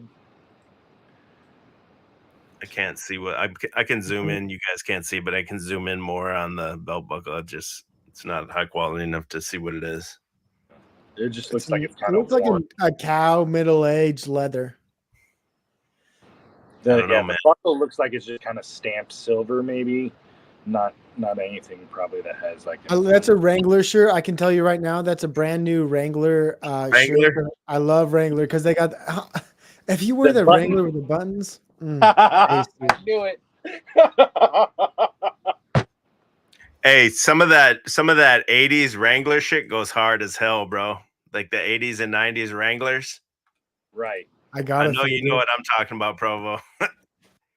Like the Aztec Wranglers. I could go put one on right now. Be a little too tight though. I had one that I sold. It was insane, dude. I shouldn't have even sold it. Hey, Jim Bob's a handsome guy though. Look at him. He's not, Okay, well, let's go to this. We're gonna go into this next. I mean, are we really being that? I mean, he went to the night show. He looks good. He had a nice belt buckle, cool ring. Like, what are we really saying here? No, we're going in, bro. Where did it go, man? I had another video of him. Okay, I spelt it wrong. I know.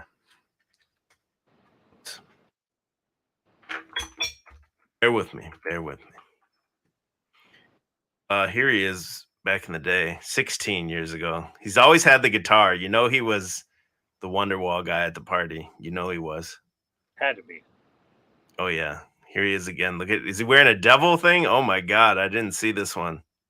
He's wearing a devil. That's proof. What? Oh, that's funny. Damn, we just proved he works for the devil right here.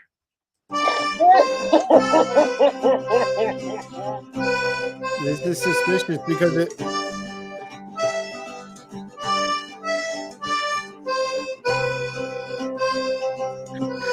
and the devil is the music. Oh my goodness.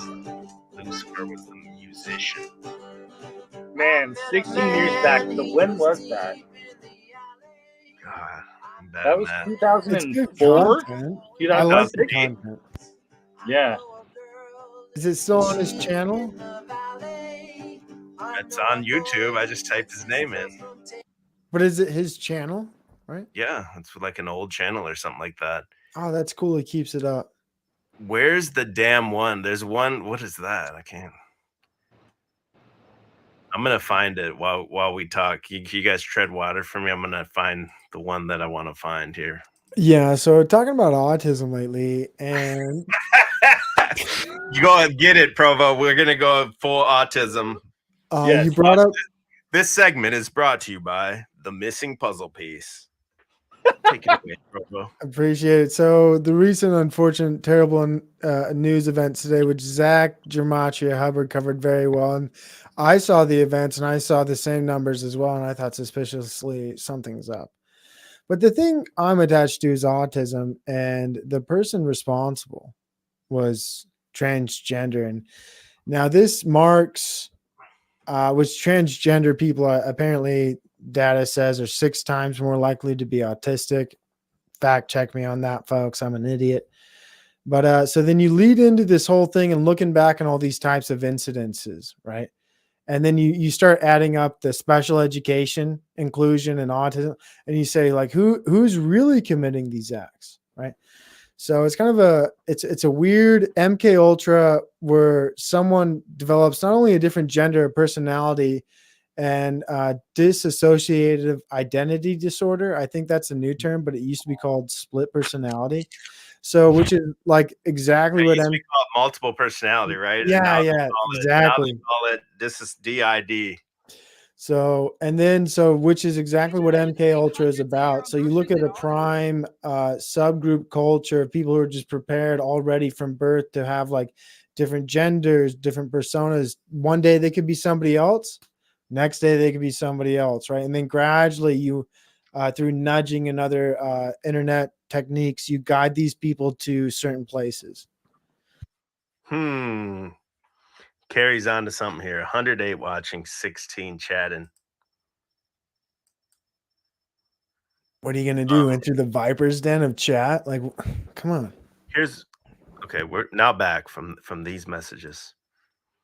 Hard to understand. This is where you said that. This is where I wanted to bring up where you said he's a handsome guy, right? Nobody looks like this here. What I mean by that is this is like this is an actor, right? Like he's dressed up, he's groomed, this is like a commercial for his I prefer jewelry to do business. engagement rings. That's what I went to school for. That's a high-end market. I hate to even say he almost looks like a reverso here with like a fake beard. You can see the devil horns inverted, by the way. It's meaningful to the people coming in. I often, when I'm making engagement rings, a lot of times now, which is different than years ago, is that the couple themselves come in and co-create the ring. So that's a really fascinating process. Whereas it used to be, it still is to some extent, one partner going out, picking a ring without them knowing, proposing, etc. But now it's collective.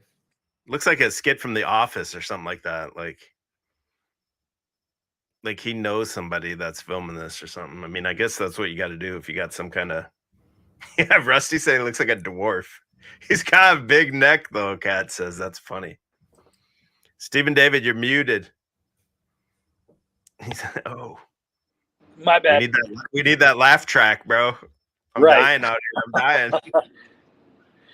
No, man, it's so hard to like, because like I'm at a point where there's so many like people that show that, you know, not everybody's fake, right? There's so many people on planet Earth that like not all of it can be fake, but it like you tried to, you know, show them like, look, can you at least give a little bit of leeway to say like there's a few suspect things. Like he even covered this video. He talked about, oh, his explanation was, you know, there's a lot of people that are in media that are just desperate to have people that can actually like speak well in front of the camera.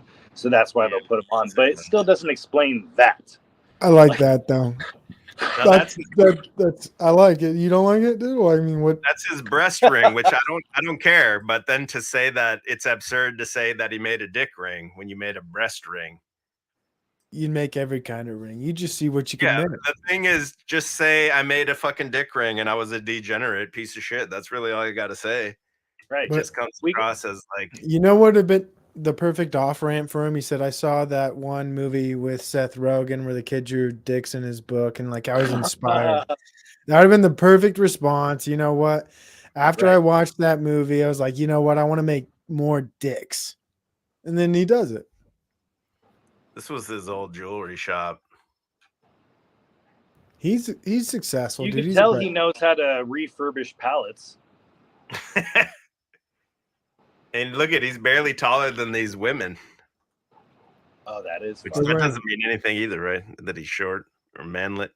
There it is. There's the tit. My favorite booby ring, handmade by Jim Bob, it says.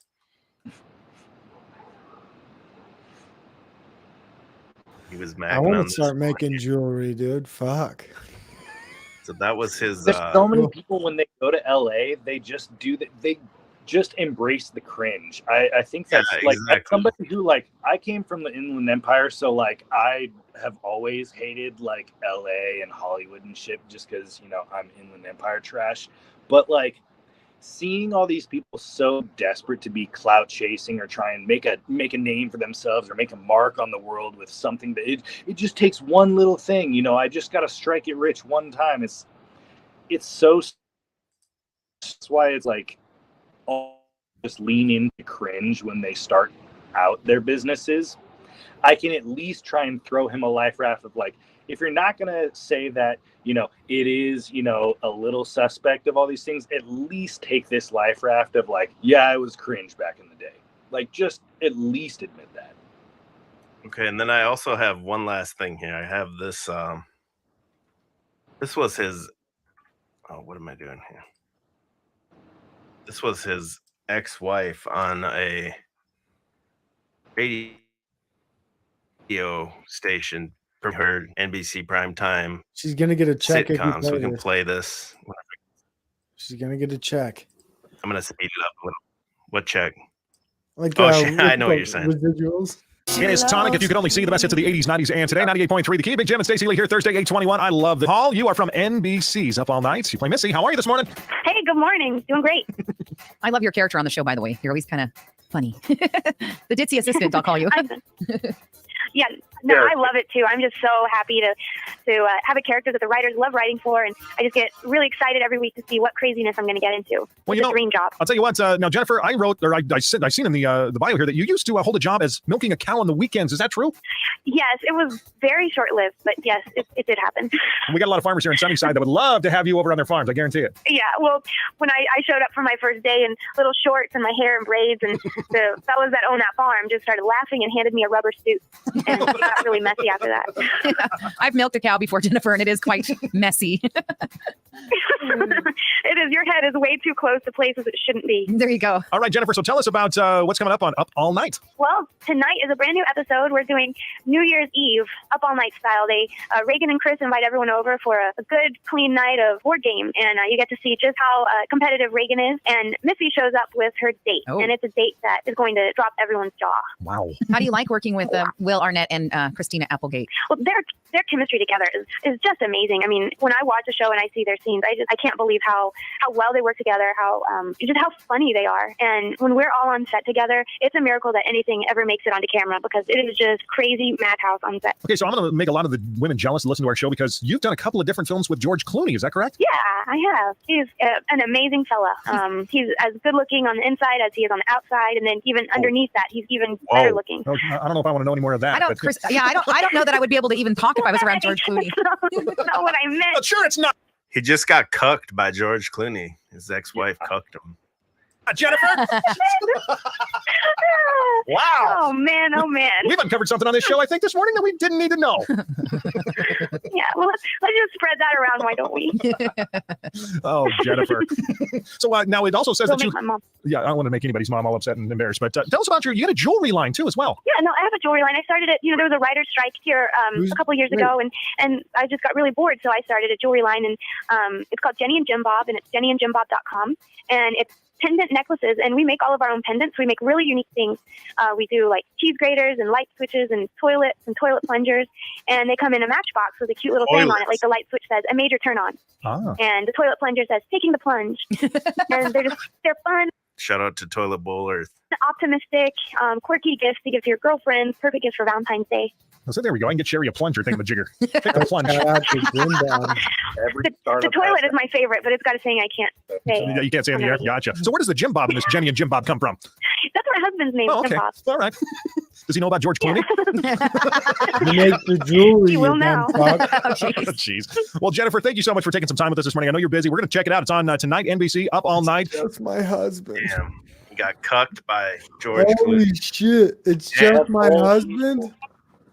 It's just my husband. That's all. Not the guy who makes the jewelry. If I was Jim Bob, like that's when the papers hit the docket. What are you talking? Right. Hit the You're all about You're that not gonna divorce rest- culture, Provo. Yeah, well, it's good for business. Sad. It's terrible. It is sad. It is good. It is sad. I don't mind talking about it though. And it's interesting how you can talk about confrontational things like other YouTubers or Jim Bob and create some interesting content and gain some interesting perspective on whether or not does this guy admire dicks. He certainly admires boobs.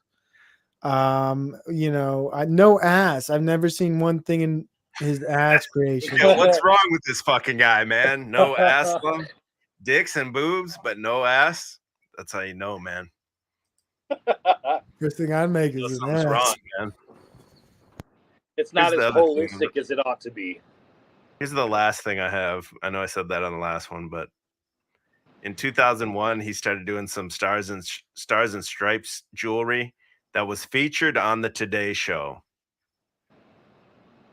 It says it right here. So here's the you paint the picture, right? And he would call this a narrative creation. I don't think so. I think a detective could look at something and he could know there's foul play involved, and then he can look at the participants that are kind of around it, right?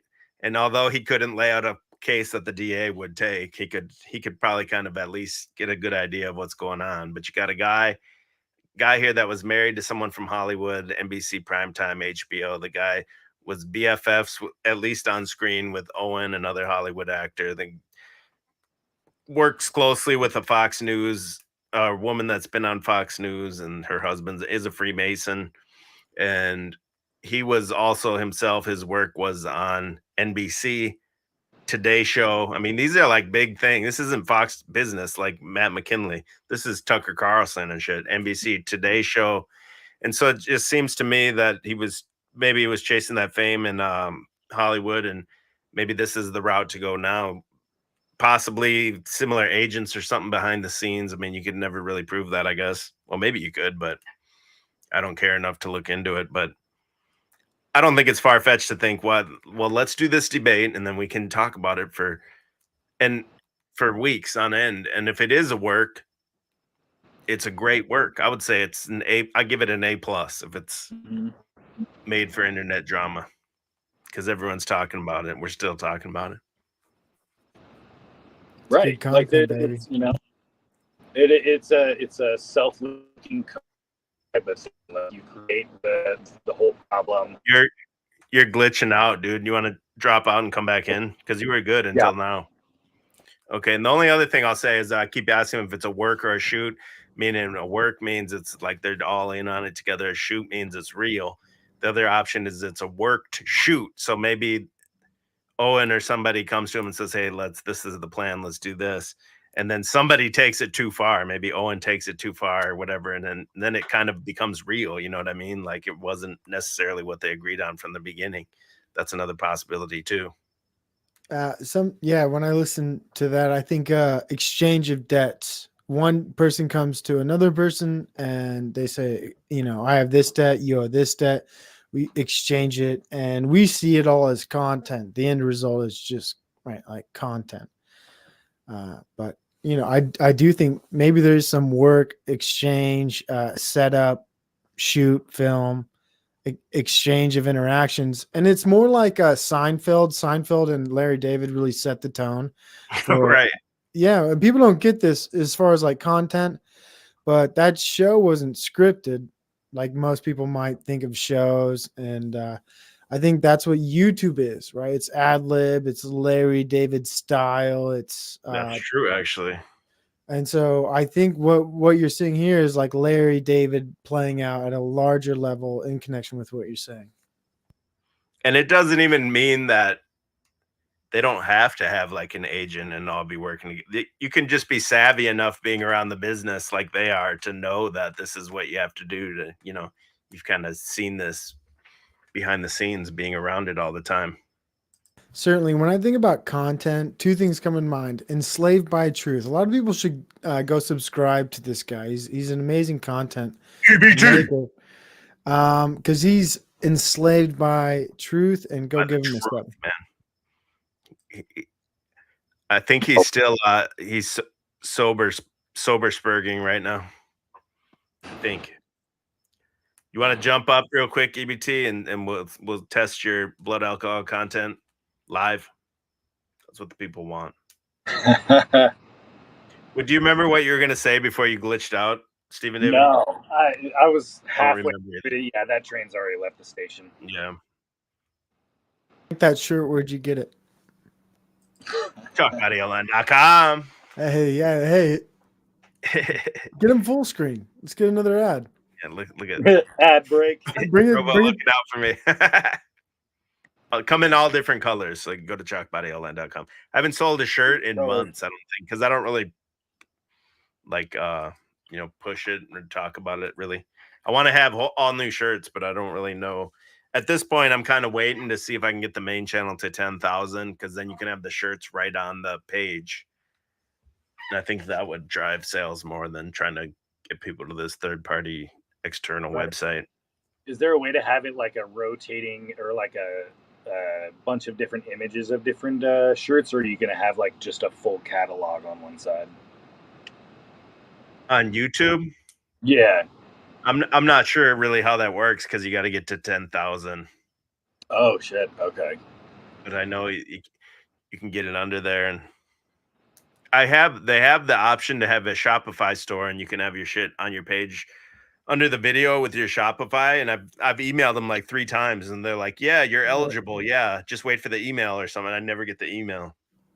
I would like to maybe include a new segment for you. It's inspired by. It's always got the improvements on the show. Go ahead. I appreciate the It's constructive. inspired by a chat comment. Apparently, I'll just give a quick shout out. JS, he says, "Is it are the shirts for awareness? What if you did like a Saturday morning cartoon breakdown with like G.I. Joe and like did a little?" I've done that. That's what that. Oh, you've done that? Oh, that done a sounds. whole I thought video that of was that. the Archaics video, the GI Joes and everything. Yeah, that was his new The Archaics, the movie. It was all Halo characters and G.I. Joes. I did that in the early days of my channel. I probably should like remake it again, which is interesting. We could even bring it up right now. Anyone else want to jump up on the panel, man? The link is pinned. But there was a thing called. Let me see if I can pull this up. punching up. You see how I punch up content?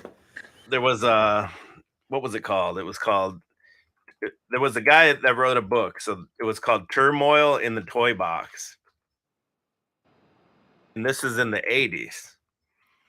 And really what this is this is the precursor to the modern day truther back here. So this was a guy in the 80s that wrote a book, and it was about how these toys, He-Man and all this stuff, are introducing occult concepts into kids, and it's going to lead to the degeneration of morals, and it's going to lead to the degeneration of society. Basically, this guy called this all in the early 80s. And it sounds kind of crank and stuff back then, right? But basically, that's what these truth channels are all about nowadays. Right. I mean, that's, not outside God isn't master. possible considering what Bill Cooper was back in that era as well, right? Right. So this is the guy that wrote the book here that you see his face on there, and he went on this show, which is the other guy. I'll play a little bit of this. God isn't master of the universe. He-Man is. He-Man is more powerful than Jesus Christ. Right. He-Man has more power than Jesus. He-Man has more power than Jesus. Wow. He-Man's a powerful dude. He went through the Dungeons and Dragons and how these introduces all these occult concepts to these kids and everything like that. And yeah, basically it's calls it that these are the ways that these corporations come out and try to steer kids away from God and into the fantastical type things, steer them towards magical thinking and everything like that. Yoda? What's wrong with Yoda? Hold on, we got to hear what's wrong with Yoda. Called Obi witchcraft, in which chanting Obi, Obi, Obi over and over again releases the power into the witch's lies. And Yoda's called the Zen master. He's always seen with serpents around him or serpents around him. Yeah, look at the serpents around his neck there. He's a three-fingered, three-toed beast. So he has the 2 fingers and the thumb, which from my information means Satan is Lord. These things are occultic, they're accursed. They teach the children to get into spells, into witchcraft, and to serve demon powers. And demon occultic pagan religions are, the mystic religions of the East are all propagated through this. And this Those is couches are a blast of the past. Wow. Now that's what the whites are, the Israelites. That's basically what that whole video seemed to me. I didn't watch the whole thing, but a lot of it I did see was about is how the white people get lost and they turn to paganism, and then Paul and the apostles are sent out throughout Europe to reclaim all these people and bring them back into Jesus Christ. Right. Well, that's what every sort of like esoteric person tries to glom onto, is the whole Paul bullshit. Like anytime you hear somebody say that Paul was something extra special and not canonical related, they're full of shit. Like they're on some new age bullshit. They're either saying he's an esoteric leader, or they're, he had some sort of nefarious means and ends in mind. Yeah. I don't buy into it. I want to, though. BT says Yoda serves Satan because of 3 fingers. That's what I'm saying. He was like the prototype truther way back then. And now today, you could say that stuff on YouTube video like that Quantum Businessman, and people be like, fuck yeah, subscribe. Right. I mean, we all remember back in the day when, conspiracies were actually good. Like, I can admit I got caught up in the Tartaria stuff for a minute. That shit was tight. You were almost Mormon? Hold on. Roy wants to hear what they're saying about Smurfs. Let me hear this, too. Hold on. First of all, you'll notice that they're depicted as blue with black lips. Well, isn't that interesting? And you know what happens to you when you're blue with black lips? First of all, you'll notice ancient Norse god Odin. But there are some things about Smurfs that we need to look at. Do the First of whole all, video. You'll notice that they're depicted as blue with black lips. Well, isn't that it? The whole video is like an hour. This is just like a little I segment. know, do the 7 minutes of it. Like, interesting. Because And I you know want what to hear happens to about you when you Darth die? Vader. You turn blue and your lips turn black. In other words, these are When they die, they're saying they die because their skin's blue and their lips are black. Depictive of dead creatures. right. You notice that she's wearing a cobra head breastplate and has a cobra head staff in her hand. Now, the cobra is the symbol for demonic power and protection. And this young lady is involved in witchcraft, and you'll notice that she's a very voluptuous looking thing, and they wear very tightly clad clothes and sometimes even negligee type things on the show. So there's a sensuality about the toys also. Yes, and we saw in there that She-Ra was sent to the 6th dimension. We're talking about Eastern religion. I mean, everything that has taken its basis from Hinduism and other religions like that has been... Every man Dan said that's her labia. Damn. Ugh. Like wearing it like a snuggie. Your labias hang low. Damn. What do you guys think about the set though they created here with the 2 chairs, plaid? You look at the table, you see the unicorn, the one lamp. It's a sunrise, or is it a sunset? Right. I think they're just in the dude's house. Well, the But armchairs it's a definitely have checkerboard, right? Epstein colorway. Oh, that's true.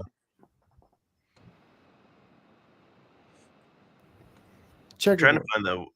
Yeah, look at the Dungeons and Dragons was a big thing when I was a kid too, but I never played it actually. Believe it or not, I did all kinds of nerdy fucking games and shit, and I knew people that played that, but I never played it. Hold on, I gotta play. I'm looking for a certain part here. It's on this one, I think, because I saw it on the thumbnail. Hold on. Here it is. Here it is. Let's take a look at it. Now, we have a toy that we got at the store, which is called simply Snake Mountain. I thought I'd get this toy up here if we can get that on the screen. And here's the snake and all. I mean, this is definitely an occultic toy. And it's got an interesting little feature here. I'm going to turn it on. It can actually transform your voice from your regular voice to that of an occultic hero. Is that correct? So let's get it Skeletor type of voice. Let me turn this on here. I think I'm getting it too loud. Skeletor, the master of the universe. Does that give you kind of an example of? Yeah, you should say the commercial that transforms your voice. Super esoteric. I said so they make an effect that sounds like you're talking into a fan. Ooh, wow, super esoteric. Yeah. Well, there's a snake, dude. Right. There's a fucking snake, so it's of the occult. I like that. I'm gonna go binge that after I'm done. Watch the whole thing. Honestly, it's super interesting. If you watch, just type in turmoil in the toy box, and then go to the full one. That's the part 1 of 10, and just watch all like 10 parts. Super interesting. Hey, that's It's real also like research. funny, and it's the prototype, I believe, too, of the modern day truther, and it's also, but there's also some merit to it. I mean, I think he goes a little too far with everything, but when he's basically talking about things like this are going to lead kids away from God and then lead the country down the drains, basically. I mean, in the 80s, he was right on the money. There's like the whole, Blavatsky revelation of the method aspect to it, So it does beg the question of, okay, well, they look like they're sitting on Epstein's couches with the colorway there. They're talking about esoteric stuff in a really normie level way. Even for back in that time, like there was plenty of other people that were, at least obviously it's just on TV, but like, yeah, it does have a lot of flavor of revelation of the method going on with it. I love propaganda, man. It's some of the best stuff. There isn't it great. People are always, oh, it stills your luce, it stills your energy. I like it, and I can't wait to dig into the Smurfs and Darth Vader and Star Wars and understand this stuff because all this shit. There's something to be learned, brothers and sisters. Yeah, it's like listening to William Cooper. G. Perry says back in the day, where Gen Z has Rogan. Mm-hmm. And what about what's Gen Z? Is that after millennial, or is that the same thing? I don't even know. I think it is after millennial. Like it's a small window. I think I'm a millennial. Technically, I'm 34, so I don't know where I fall. 34 is a millennial? I think so. I mean, it's just going to keep on cranking up over the years. Damn, brother. Damn, I'm old, bro. I'm 44. old, 44. shit. I'm an old man, bro. You look young, dude. What you listen to Joe Rogan, obviously. What are you doing? Like ice baths? I don't listen to sauna. Rogan. I see what you're saying, but I don't. I just I don't have any secrets. I shouldn't even say that. I was gonna say I haven't drank too hard, which that's not really true either, because I did drink a lot for a long time. Millennials 81 to 98. Wow. Man. There we go. Well, then my kids are Zoomers. Then even my oldest daughter, because she was 2002. No Beamers. Who's this here? Someone's trying to come in. I don't know, man. It's always a Camera. name you never seen and no camera, man. I don't know. What do you guys think? You want to turn your camera on socioeconomic factors. You don't have to leave your camera on the whole time you're in here, but if you turn the camera on just to show me you're a real person, I'll bring you in just because I've never seen your name or heard of you before. Never seen this name even in the chat. That's where it gets scary. Yeah, what's Corn up, dude? bomb or some shit. Fed? Yeah, Oh, no, Operation Mockingbird. Corn bomb or Hey, something, right? They're gonna come on. Right. this is my 13%er. That's funny. what does that mean, Steven? Well, 13 to a 50, and I don't know that one. I'm kind of sus of that one. If you want to turn your camera on, I can see your camera while you're backstage, and I'll give you the thumbs up, and you can turn it off if you want, and I'll bring you in. 13%er. I don't even know about percentages, dude. I don't believe in numbers. Never seen one, never caught one. People talk about time. The only people who caught time are in prison. Like, I just don't trust time. You can't. And he's Here a we go. 13%er. Is he We know real? we know this guy. This is our boy JG. What's up, JG?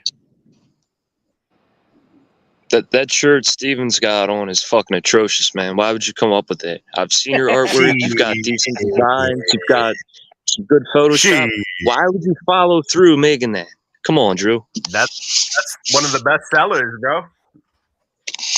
One of the best sellers of all the shirts I have. That's a good one. No, he just wanted to hate. I paid from the Miami streets. My shit's just too real for the streets of Miami. Hey, I do dude, have the Miami colored sugar skull hat on. It's kind of hard to tell. I was gonna ask you about that. It's weird watching all the Jim Bob stuff at Skulls and to see you with your hat on. And I was thinking, Bro, we're in it yeah. together. Yeah. Me and Jim Bob, man, we planned. He needed a new villain after the Owen grift runs out. The well's running a little dry. Right, you gotta fire up the next engine. Yeah. How long did you think it would take me to figure out that connection? You're bringing the skull out. You've got the fresh new drip. Jim They have Bob. to show it to you. Yeah, they have to tell you, bro. With that, I'm gonna go make myself a grilled cheese because I'm fucking starving. Hey, thank you for letting me on the panel. Might hop back on, but Yeah, dude's got to feed see if himself. anyone else comes up, man. I cook my own food, and I'm proud to say that. I don't know if anybody cooks their own food, but like I'll go make my own food right now. And God bless you if you do. Stay safe out there on these streets. It's never safe. All right, tell Doobie and Mary Jane, give them a treat for us. Yeah. And Give 'em a Clive. Doobie snack. Doobie snack. Doobie doo. It's like, what's the odds that guy's dog is named Doobie? Like 100% actually. 450%. That makes me so happy knowing that he's got at least two dogs that have weed reference names. Hey, you know the other ones are even worse. That's why he won't tell you. The other one's like Zanny. Zanny and like something else. Some crazy shit. Provo lives in the house that divorce is built. So his mom was a divorce lawyer and now his wife is a divorce lawyer. So everything this guy's had his whole life came from the suffering of other men. Damn. Standing on the shoulders of giants in some way, shape, or form, I guess. Yeah, right? Damn, and that's why he's like, yeah, I'm for divorce. Yeah, no shit, dude. It's all good though. Oh, look at it. Was it Toilet Bowl? He said the channel's racist. They won't let socioeconomic factors talk on their web. Yeah, you can come back up if you want. Now that you've taken off the Provo Kid costume, Toilet Bowl, you can come back up. Paste the fake beard on and come on back up. Roofy, the dog's name Roofy, Gary Baxter said. You're Roofy. They're like, do you drug women? He's like, no, the dog just always says roof. He said we're on to something. Yeah, that dog's named after some weird shit. Who else is coming up here, man? Otherwise, what else you got, Stephen David? You got some shit? Let's go through. We can go through these. Let me think. Hold on. I got some. I always got the schizoform handy. Yeah. Did you look into that thing at all today? That Yeah, the Bang Troon, Bang. Yeah. The Transformer. Yeah, all of that. Troon, bro, like Rambo. Troon, bro. That's funny. Tranbo. Yeah. That's it, Tranbo. Right. And of course, it's perfectly timed to be just after everybody had to talk about the, biggest, blackest, scariest gun on the market that's so easily accessible, starts with an A and ends with a 5. Who cares? Like, any of the kind of violence that happens on the streets is not happening with a rifle. I guarantee you that. It's happening with a Glock with a switch on it. This is the thing right here. Yep. Did you see that picture where that monster was out on the streets with that sign of it was like trans rights or else, and it was basically the trans flag just in the shapes of rifles. Oh no, I didn't see that. Are they Yeah. like trying to start a war or something? Oh yeah, no, of course they are. They're on so many drugs. They're waiting. They're itching to get in a fight with somebody. Well, are they just like, are they being activated like Gaslighting? Yeah. Well, Oh, what do you call it? I can't think of the word right now. Like the catcher in the rye type shit where it just activates them. What is that called? I can't. Oh. Manchurian candidate. Exactly. It has Woman to be, Manchurian candidate. Imagine going through all the procedures they do and literally being in agony, having to recover from having your body sliced open, and then being prescribed psychotic drugs as well as painkiller drugs, and then being also fed a steady stream of propaganda. Like, they're fucking ready to go. This is the new military. This is the brown shirts of the 2023s. I see these stories coming all the time. Is anytime there's a new way to pay, everyone's like, well, Mark of the Beast, this is it. But I've been seeing this for, any new thing. Oh, you pay with your phone right here. Oh, Mark of the Beast, Mark of the Beast. Not that I don't believe in the Mark of the Beast, but I just think these people jump right to Mark of the Beast for everything. So Amazon, you're going to be able to pay with your palm or something. It's to a point where I kind of have a little bit of respect for all those guys back in the 90s that got the barcode tattoos on the back of their necks just to gaslight the Baptist truthers. Like, why everybody's so hung up on what the next like sign for what the mark of the beast is going to be. It's like, why are you focused on that? Like, why not be focused on what's actually happening? You have a government with actual people that are ruining everything, and they all have names and addresses. Starbucks drink contains, I believe that. Starbucks people are the craziest people. I was talking about this today with my wife. I was like, if you go into Starbucks to use their Wi-Fi and you pull out a Windows laptop, everyone's gonna look at you. They're gonna be like, "Hey, wrong saloon partner. There's fucking Macs only in here." And then you go up there like, "Hey, can I get a large coffee?" And they're like, "Don't you mean venti or whatever the fuck it is?" I'm like, "No, dude, it's small medium. You know what the fuck I mean." And you're like trying to correct me, like, "Oh, it's whatever Make it is, venti." coffee. You don't correct Yeah, my just give me a black. I want a black fucking coffee, okay? That's all I want. Large. Yeah, Starbucks motherfuckers are weird. And there's one by my house and it's on this like really busy intersection. And there's always almost accidents there from people going in and out of Starbucks. They're like straight up zombies. Right. They got they're so excited. They're soy faced out as they leave the fucking parking lot. They can barely even focus. They're, too busy trying to take their Instagram picture while they're driving. They're about to T-bone somebody. You ever taken an like for work or something, you go there with people's orders, dude? They have the weirdest orders too, and they're so fucking long. Right. Yeah. I can't even say it because I don't even know. I don't go there, but it's like this with the extra this at Extra this temperature foam, and shit. sugar, sacrifice to the sun, spin 30 times around. Like, getting nuts, dude. It's like, dude, just a black coffee, man. That's all I want. I'm a simple man. I just want black coffee. Right. Same. Yeah, running the workers there. Yeah, you got to be a weird motherfucker. That's JG saying that you're fucking weird. Yeah. Truck stop coffee black to go. Yeah, that's all I want. You would think there would be a market now, since all this overpriced coffee and shit is out there, that there would be like a little drive-through hut or so. You don't even need a whole store, just a hut, and all they serve is only black coffees, like 12 ounce for $1 or something. You want 2 of them? Okay, here. And they're just cranking them out. A giant vat of straight black coffee, piping hot. That's it. On tap, ready to go. $1 each for 12 ounces. There's no sugar. There's no fucking cream. There's none of this bullshit. You just come up and tell me how many you want. You just caffeine, get the fuck out. Yeah, get it, and fucking go. You'd think there'd be some shit like that by now.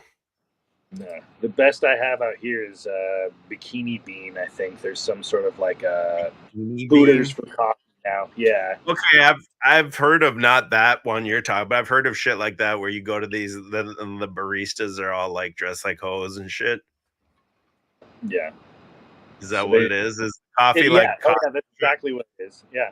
It's a bunch of them basically standing in what looks like a Starbucks, but with like Hooters colorway. Like they have it orange. Like it's so corny and so predictably bad. It's like, are you guys?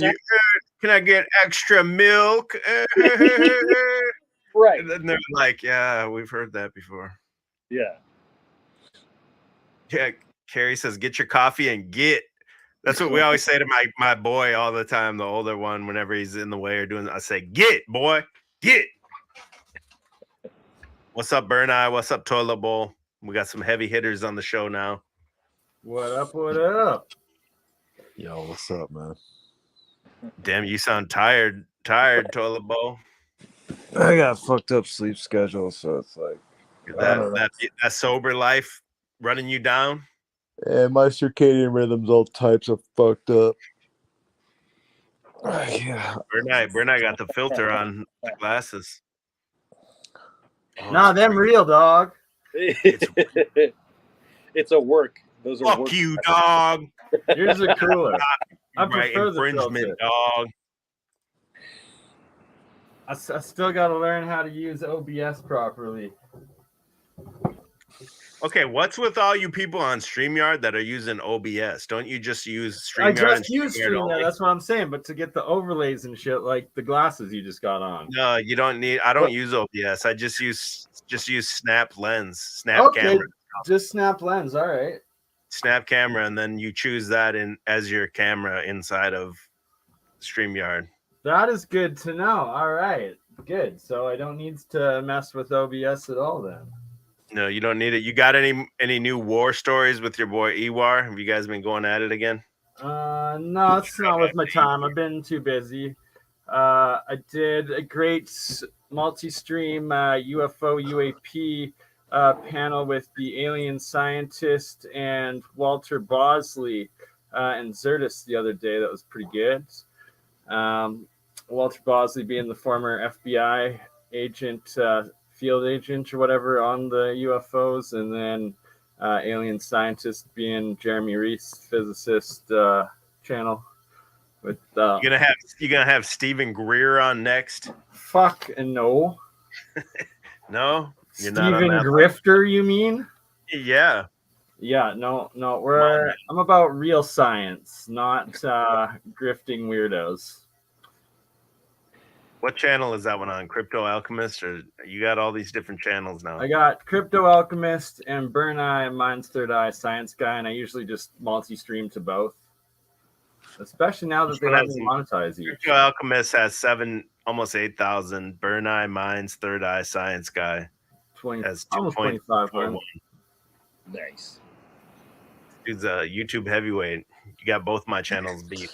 Just getting there. Like up to a week ago, I was a little bit below, but Dutch Synths kind of sent me over the top. It was pretty epic.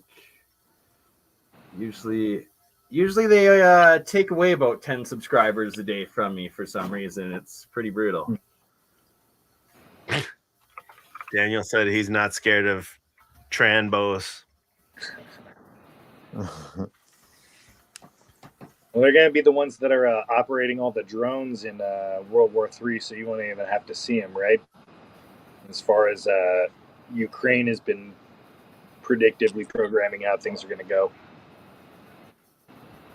Yeah, I haven't really that shit. I just auto fake engaged it.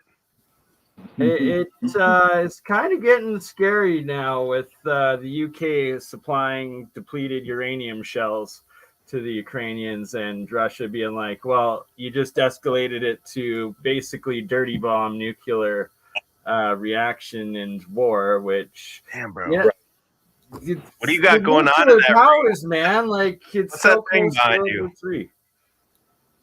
Is that the thing that you touch and then the lightning bolt goes to your finger? Is that the yeah? What is that called? Tesla coil. I saw that shit at Spencer's in 1997. Right? Why don't you put some pants on that mannequin, man? What the hell's going on over there? Yeah, I got one of those on my like wall showing too, man. himself Sick off, shit's bro. going on over there, man. Look above my head. I got the same mannequin above me, man. Yeah, but that one's just like it's got a shirt on, so it's like it's a little bit more awkward. There you go. There you go. Fuck her down. There we go. Thanks, Right? man. Appreciate that, bro. Yeah, gotta be respectful. Fucking disgusting. What does that shirt say? Beth Johnson? Burn Cron, because I'm Bernie and I burn chronic, and my clothing line is Burn Cron. Burn Cron. I wasn't even close. Now, is your dog named Doobie, though? That's the real fucking question. No, his name is T2, Tito 2, because he turned out identical to my first dog, Tito. You should have said my dog's name was and then said your fiance's name. Bam.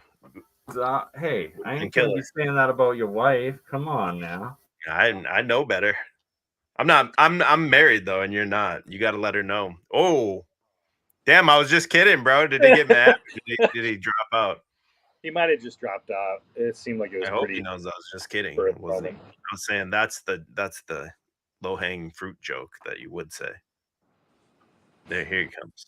Laughing my ass. That was not a rage quit. That was a Yeah, I didn't think so. I was hoping you weren't mad about that. I wasn't saying God no anything bad about your woman at all. Sorry if it came across that way. No, not at all. God, come on. Yeah. We're on getting chalked up here. Like, gotta be able to take a Let's couple. go. Now we need toilet bowl up in the house, bro. What you sound tired, bro. Yeah, man. What happened? What are you talking about? We need that fucking beard energy up in here. Oh man, I'm surprised you're talking about fucking Jim Bob, that dead body, that corpse you've already disposed of. Jim Bob, he's cooked, man. What about him, man? What they were talking about toilet bowls in the thing? You think that was some subliminal predictive programming? Oh man, talking man. Toilet bowls. He's trash. I don't even watch his shit no more. He's fucking weak, dude. He's so soy. Soy Bob? He's fucking soy orthodox, bro. What's weirder to me is he's not too weird to me, but the chat is very weird to me. They're like, I mean that's like every single like big community of people. I mean, besides you guys, I guess. I mean, I don't see any egregious fucking slurping going on here, but but I mean, that's every YouTube channel. You know, they're all like that. You know, it's like the main message, and then must protect the leader, and they do that shit everywhere, dude. This shit's corny as fuck. It really is so clicked up. Every single one. Every channel's a cult, pretty much. In those streams. Well, it gets weird when they have like names for them, like bears or like errants and shit. Isn't bear the term that the gay community uses? Yes, that's what makes it fucking weirder. Yeah, it's like a hairy gay dude, like a big hairy gay dude. That's a bear, right? Like they proud of it. Like the opposite of a twink. And like pretty much every channel, they loop on the same message. Like Jim Bob, he's like, I'm Ben Shapiro, philosopher, dude. Let's talk it out. Like fucking newly newly convert zeal bullshit. Like most of those dudes on there, they like just became Orthodox, and they're just like going deep on this philosophical unpacking of it, just like sharing their emotions about it. It's like it's so cringe that like I can't even deal with it, man. I can't deal with that kind of shit. And Well, then they it's accuse me. similar to like the truther shit, right? Like when you first find out about the truth shit, you got to tell everybody. You're like, oh, this, and this. Fucking, it's the same thing when they get that like into these religions and stuff too. I guess so, yeah. But I don't know, man. It's like new Fucking discovery good. skill. Like it applies for either being when you first get into truther stuff, or when you first, find your way into your belief system, I guess. You're excited about it, you want to share it. Like I've seen that be like what Jim Bob's trying to shift things back to recently, is just trying to get as many people on to kind of like continue focusing back on that, because he took a hard hit in my opinion doing all this nonsense. It's just unfortunate What that is their content though? Is it like supposed to be comedy, or you're saying they're trying to be It's a mixed bag. philosophical, or like what are they trying to offer? And he just monologues his fucking fucking soapbox. That's it. Right. He's a fucking Well, he tries to sued. do like kind of like a variety show where he'll, instead of waiting for people to fill in a panel, he'll play guitar. I'll be right back. 1 minute, sorry guys. Oh, great. Good. Great job. Way to go. He'll play, he'll play ask us a question and then run. Okay. I'm just saying hi. Hello. That's my Amber, my fire spark, keeping it real for homies. never a boring moment. I mean, it's just unfortunate that there's obviously this surge of orthodoxy going on, and that combined with the fact that we live in a very terminally online sort of age, that cringe is like inevitable, and like I'm seeing the worst of it, and it's fucking terrible. It's terrible seeing it everywhere I go on the internet. Cringe corn. Does that shit start with? Sorry, Steven. Does that shit start with like Dyer? He's kind of the. I never heard of Dyer when I became Orthodox. Maybe not you though, but like for YouTube, right? I guess so. Yeah. Dyer's not. Dyer's not like an idiot at all. He's a smart dude. Theology wise, I don't get the.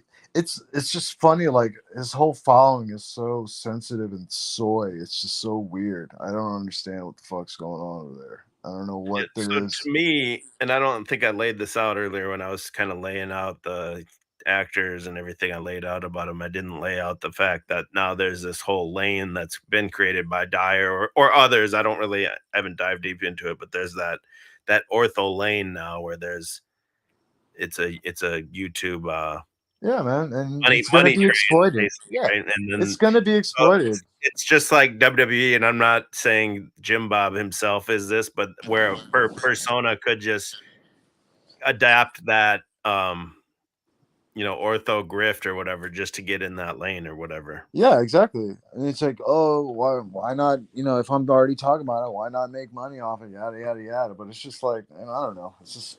It's kind of gross in my opinion, especially that Andrew dude on the Crucible.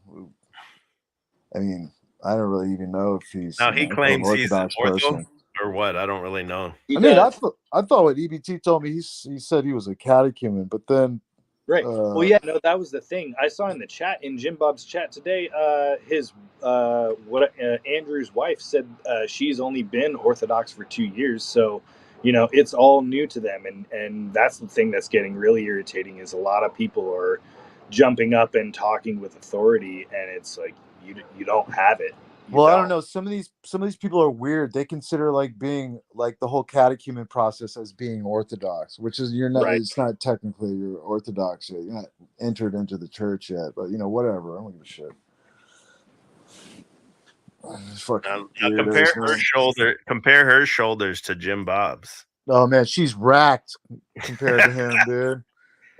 Yeah, she could play for the Carolina Panthers, I She think. can give him the Lex Luger rack. Like, Bitch, you ain't a easily. Cougar, but you might be a Carolina Panther. Damn. Tucker looks scared. Look at him. Tucker's like, please don't abuse me. Damn. Tucker's looking like, man, is this chick gonna get me canceled? Pull out a freaking knee down tits on my stream. Anyway, pretty crazy. What was Provo Kid talking shit, man? What was he saying, man? Yeah, he was saying that you ain't shit and you don't know anything about theology. And if you did, Dang, bro. He said TB won't even debate me because he doesn't know shit. Bro, shots fired, bro. Set it up. Set it up, fam. You know, that's is he really Mormon? Or is that some bullshit? Yeah, he's he is Utah Mormon. Okay, well, yeah, I I really don't know. want to see the Mormon Golden He Tablet. believes in some. They believe in some weird things like everyone goes to heaven, which is complete bullshit. Everyone goes to heaven, but Okay. they can't have caffeine or alcohol, or else Okay. they They believe don't a go to bunch of heaven? weird Like, things, like your feelies Legitimate is the question. ultimate discernment of truth. That's like one of their things too. They also believe that like what is it? That it was necessary for the Adam and Eve to eat the apple, which is weird. I don't even know what that is. They had to fall from grace. And then most of their stuff comes from the Book of Mormon, which is not a canonical book at all. So it's just like No, it's and claimed it's to be funny. translated It's funny from that golden tablets they found in North hold America. on, let me speak. For goodness sake. Rage quit. It's funny. Provo was talking earlier about, blah blah blah. You could talking about, you're the one in the real church, dude. That they believe in that. They believe that there's only one church. They believe in a universal church, the Latter-day Saints church. So I don't know where he's getting this idea that it's the mean ortho bros that believe it. No, bro. Latter-day Saints believe in a universal church. You dingus. You're gonna summon him up here to.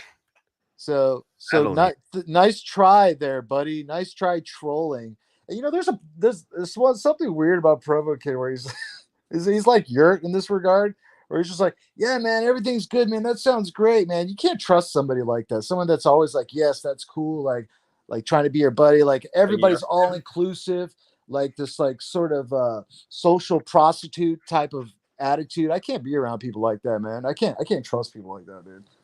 Real weird, snaky and shit, dude. What about JG persona where you just hate everyone and everything's bad? You can't just be a nice guy. I don't know, man. I think I could trust a JG more than I could a Provo Kid. I'll put that on the record, bro. Ooh. Hey, shut the fuck up, you goof! You goof! No, this guy. Hey, you know what drives me nuttier? No, you shut the fuck up. It's my time to talk. It's my time. It's my time. Hey, mute this goof. Oh, it's me. I'm echoing. Hey. You got to turn off the YouTube, Provo. Hey, listen to this goof. So he's right. I did grow up in a culture where everybody said they were right and everybody else was wrong. So when I encounter Orthodox who mimic the LDS culture, I get a repulsive sense urge up in my body like, who is this fucking idiot who tells me just because I'm an inactive Mormon or a non-active Mormon, I go to the 7th, 6th, or 5th level of heaven? Like, it's so regurgitating when people are gatekeeping who's a Christian, who's not a Christian, or even in your own religion of Mormons, like who's a Mormon, who's not a Mormon. Like, oh, you know Christ better than me, brother. So Feelies. Like, it's so you have the holier doctrine than of thou Feelies. persona. I've been so like the difference between me and you, Tinfoil. I went to a high school Provo where Kid, everybody you have the believed doctrine in of Christ. Feelies. So Hey, if you everybody feel believed it's in right, Christ bro, in my high school, and it was man. public, You got right? it. And I was the one Christ-like individual who wasn't Christ-like enough to go to the 7th realm of heaven, right? And I got like these Orthodox are the same people. Like, you're not a Christian. Hey, I You're not don't Israelite. disagree. They're some of these people are really cringe, but to say that there's no discernment of what the framework of a Christian is kind of absurd. Oh, It's there's not no just like a framework, right? relativist Because one spectrum. person It's needs not to be. autism, Provo Oh, dude, Kid. it's so Christianity ridiculous, isn't right? autism. It You're isn't a just as spectrum. exclusive as the Mormons. Like, you're just as culty, bro. And this is what drives me nuts. Like, Narrow is the gate, Provo Kid. narrows the gate. Yeah, yeah. It's Like not that. it didn't say spectrum is the gate. It's not everybody's included. Everybody lands on it, which is what I just explained. While you believe everybody goes to heaven, I mean, that's what the Mormons There's believe. They realms believe of in heaven. So you'd get a lower realms of tier. heaven. Okay. If you have 3 wives, welcome to the what's it called? The country club. How many wives do you have, Provo? Just one, dude, but you can still Yeah, be a you're a Mormon. bad Why be a Mormon, Mormon bro. then? What the fuck? You're not Because even you a can be real still Mormon, you can bro. so in Mormon religion you can be married. This is a funny thing about Mormons. You can be married, divorced, but sealed in the temple to multiple wives. So you could be like a Mormon pimp hustler. So you marry a wife, divorce her, but seal her to the temple, marry another wife. And then when you get to heaven, you're sealed to all 3 of those wives or 4 of those wives. And then you get That sounds those more like wives in so you heaven. better get along, or No, Why it's don't you heaven. just do that? Why don't you do that now and just have 4? And that's what wives? FLDS is. So like if you want to make the leap into like having them all with you at one time, then you go join the FLDS cult. Like we got levels, dude. We got branches. What do you Instead of want? What do having you 4 need? dogs, Sounds why don't you have boring, dude. 4 Sounds wives, gay. dude? Yeah, well, I agree. Like I'm not that guy though. Like I'm not the guy with 4 wives. That ain't Why me, not? dude. You don't want to 'Cause I get was yelled at 4 not times as much, Persian. be 4 times as wrong. It's not my taste, not my thing. It's kind of like as Respect. indoctrinated in the Mormon culture, those Mormons are considered crazy. So like if you are like think about polygamy or like, oh God, this guy's a nutto. Real Mormons aren't about polygamy. I would say the FLDS are fundamental Mormons are like the Amish type, right? They'll build a church in a day and make 10 kids. I honestly think the FLDS, if you look into it and like the propagating of white people, like I look at it as like a Nazi implementation too, where like maybe if you take a what's it called when they brought Operation Paperclip and then they had to put these people into certain communities. Well, like you have this perfect kind of eugenics type experiment going on where you had breakaway people and I like taking the idea and expanding it. Like what have other people done with the culture, with the religion, like they have done Catholics or Orthodox, where I think other hands are involved in every religion. Oh man, was there a point to that babble, Yeah, Dude, here's the point. What Hey, is going tell me on I'm here? not a Christian. Why don't you just say I'm not a Christian? I'm not in heaven. Why don't you do that? Why don't you just say that? What? That's your job, right? Your job's to gatekeep heaven, TBE. You're gonna gatekeep it for me. I'm not a Christian. I didn't don't write know Christ. the writing's already on the wall. If you here's the rule, I think I didn't is, write the rules. I follow them. Yeah, and you should shut the fuck up about them. Is the honest rule. Here's the thing: you should shut the fuck up about your Why are you so religion and mad, your bro? rules. Because you're Why are you over so here mad, dude? gatekeeping. Like I'm not a Christian. Me defending up for the idea that Mormons could be Christians or Christ-like, and you over here shooting me down like, no, there's rules, dude. You sound I'm like an not shooting you autistic down. I'm Warhammer. shooting down the You're Book of Mormon. you're I'm the shooting reason down I stopped playing Mormonism Warhammer altogether. 40K I as a take the kid Book of because Mormon you're so and I wipe my legalese. ass with You're it. the autistic Okay? Warhammer 40K kid. You might as well go be Judaic with your rules, bro. I don't get it. You're so fucking ironclad. So- like, here's the rules. Here's not the rules. So what Here's I do with the Book Christianity. of Here's Mormon not Christianity. is I open it and then I wipe my ass with it. That's what I Good, do. good. Well, I'm Okay? glad you Because gatekeep that's Christianity. about as useful as it is. You're for the me, most okay. moral That's it. high ground Very Christian, and you feel good about that. This Okay? high seat, this high Anathema seat, to your everybody nonsense. takes. Like, and I've grown up around this. Like, I know Christ more than you. And I'm really I didn't comfortable around say people. that, No, did you, I? you though. may You, be you saying that I as a didn't imply, say Provo that. kid, but I you I'm said pretty imply, sure Book you of you might Mormon imply is have the some. authority useless. of Has Christ nothing on to your do with being word a and your Christian. religion like it's a fucking capital to head to. And you're over here gatekeeping the motherfucking thing, telling other Christians they're not I'm closer. not They are. gatekeeping the Yeah, you I didn't are. write the rules, You're man. telling me what I am and Scripture what wrote I'm the not. rules. You're over here giving The Word of casts God and wrote the judgments. rules, You're Provo telling kid. me what I The am. word of God. Yeah, and tell me I'm wrong. That's Okay, insight Christ's you word don't of have. God. So Let me did bring God this come down. tell you Christ this himself and you commanded us. witnessed I him keep write talking about 4 your books? insight you have, Hold your on. Christ-like insight. Let me hear more about your Let me Christ-like insight. let me defuse this for a second here, man. It's fucking Burn eye stupid or Christian. burn eye or toilet bowl. That's Have you not guys? very nice, Provo Have Kid. either one of you Well, I'm guys not a heard real of Christian the according to you. white people are the Israelites? Have you guys heard of this theory? I I'm new to believe this that theory. all races and people are the Israelites, and that it was the lost tribes are the ones that were stranded in the Americas after Noah's flood, aka the Younger Dryas event, sleep quit. aka the end of Atlantis, or this higher society that was before. And there's lots of evidence for it. I'm about to sleep quit, my guy. About to it. sleep quick, go to bed. Do it. Good night, Provo Kid. Hey, Repent, God my bless you, friend. honestly, brother. Repent. You're great content chef, sous chef, head chef. Keep cooking. Sleep quit.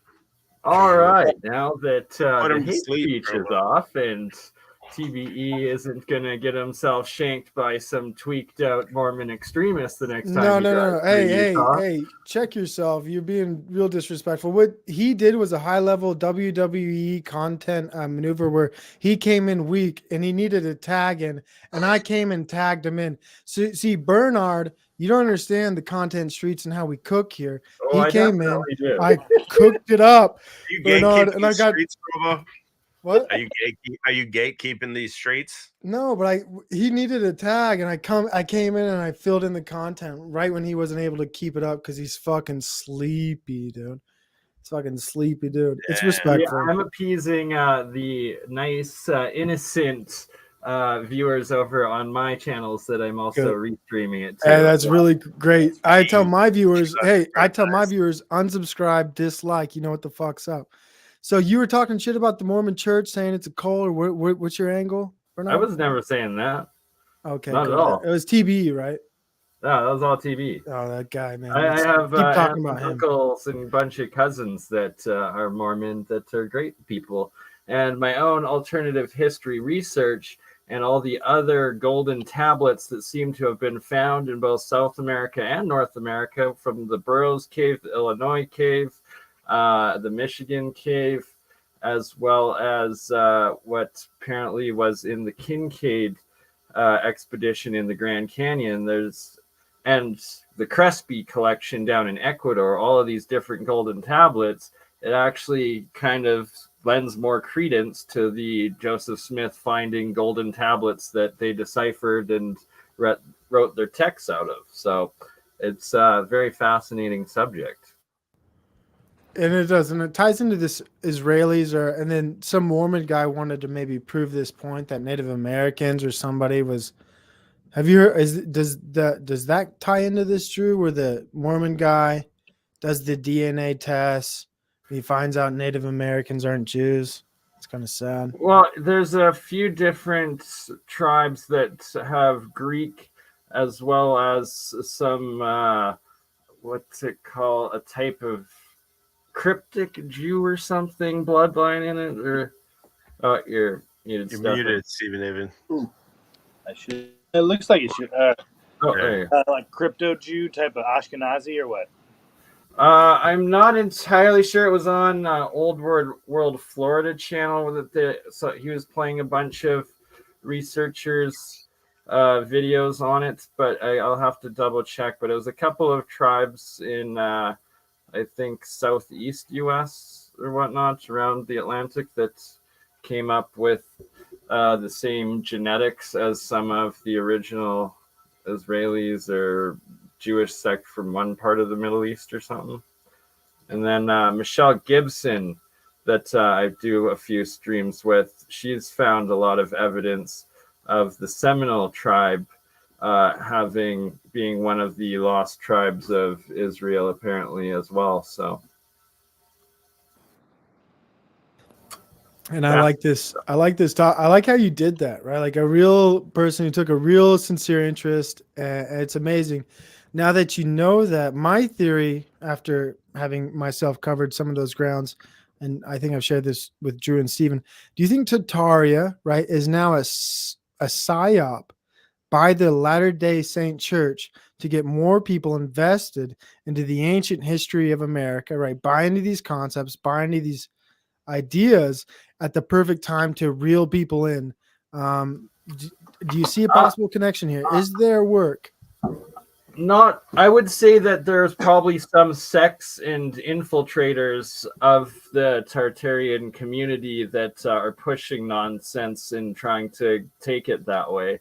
My own Tartarian research has to do with just the areas on the maps, the old maps that are actually labeled as Tartaria in Siberia and in Asia and parts of Eastern Europe. And that when you compare them to Google Earth and what was in these areas supposedly just a few hundred years ago, that it shows these built up cities, towns, trade routes, castles, and everything that now, currently, in modern day, there's zero inhabitation in these areas.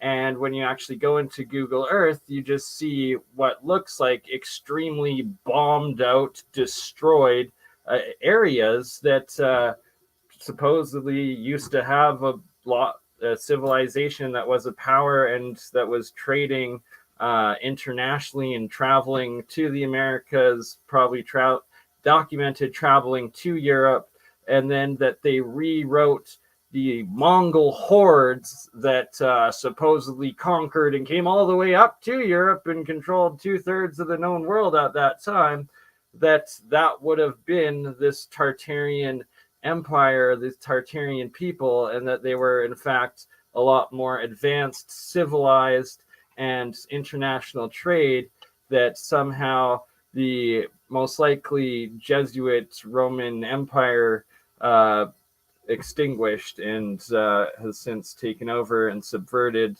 and genocided, just like they did with South America and North America, as well as originally the nomadic Druid people of the UK islands and Europe, Western Europe. And not to even mention their enslavement of Africa and that whole tragedy. Wow, you're a wealth of knowledge. I appreciate that, Bernard. And there's so many takeaways. What are your thoughts, boys? I mean, there's enough to suggest that there might have been a culture out in Russia. Especially there's all the CIA white papers that show that there was a Tartaria, that there was some sort of thing that went on. And I'm glad you mentioned like how it looked like it was basically bombed out over there, like craters all over the place. Like I follow you with what you're saying, but I live in Phoenix, so I have been really fascinated in the last couple of years looking into the Grand Canyon and seeing how that could possibly connect to this whole global network of people. But there's so many loose ends with the whole Tartaria argument. I could just as easily argue that it was the Christian Empire that had been attacked and basically since one of the most prevalent strongholds of Christianity is still in the East, it was an attempt at trying to knock that out. And the fact that there's all these different temples that are still in parts of the Grand Canyon shows that I could just as easily argue that there was kind of like a global conflict that happened in the form of like globalist versus Christian type of thing, because back in whenever Tartaria existed, depending on what time frame you want to decide to run the whole narrative on, it was well within like Christianity's dominance in the world. Or so we are told, though, right? Because there's right. The victor's rights history, for one. I'd just like to interject on 2 points to what you said there. With my own personal research and what I'm formulating as a thesis towards it. Number one, the Grand Canyon Pyramid Complex and all of it underground city or whatever that's probably still there. That would have been from the prior civilization pre-cataclysm, that would have been from the Younger Dryas or the last Ice Age time frame and backwards, and that But even that, like, there- we're still inserting a lot of like different, like the whole Ice Age part. You know, it's inserting a lot. So the Iron Age would have been after this massive cataclysm that killed off 95% of the population, aka Atlantis or Noah's flood, whatever way you want to call it, or the Aztecs call it Quetzalcoatl's flood rage, whatever it was. But like everywhere around the world has these stories of this massive disaster. Now science is starting to prove that it looks like there was this crazy impact, and that the last major climate change shift where the oceans raised 400 feet in only a couple of years.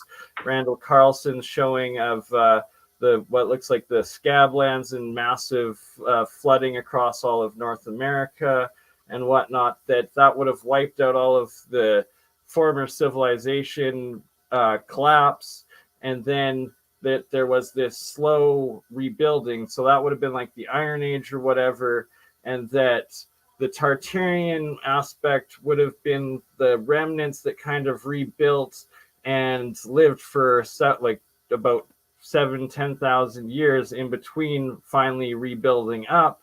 And then there was some other lesser cataclysm event that messed everything up about 400 or 500 years ago, at which point the current power structure that has been played out and what we were told of Columbus, even though it was most likely before this event, the Europeans, being the Vikings, being the Celts and whatnot, were just as likely trading and traveling to the North America, and it being like a civilized trading welcome colony sort of things, but no different than the Moors being over there or the Ottomans, as well as the evidence of the Orientals and Asians also being over there.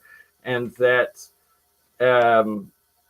the Tartarian aspect would have, I'm not saying it was a war that wiped them out, because it could have also been like cataclysmic meteors, asteroids, something like that. Just these giant impacts everywhere around this area that shows that there were all of these cities and civilizations in See, the Siberia problem and I have Asia. with a lot of that, though, is that, okay, so from my perspective, I've gone through the whole, you know, questioning history and, you know, what's legit and what's not.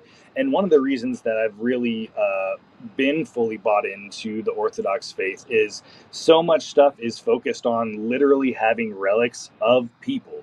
Like when I go to liturgy every Sunday, the table that the Eucharist is presented on has a cloth that literally has the bones of different prophets from back in the day that are sewn into this.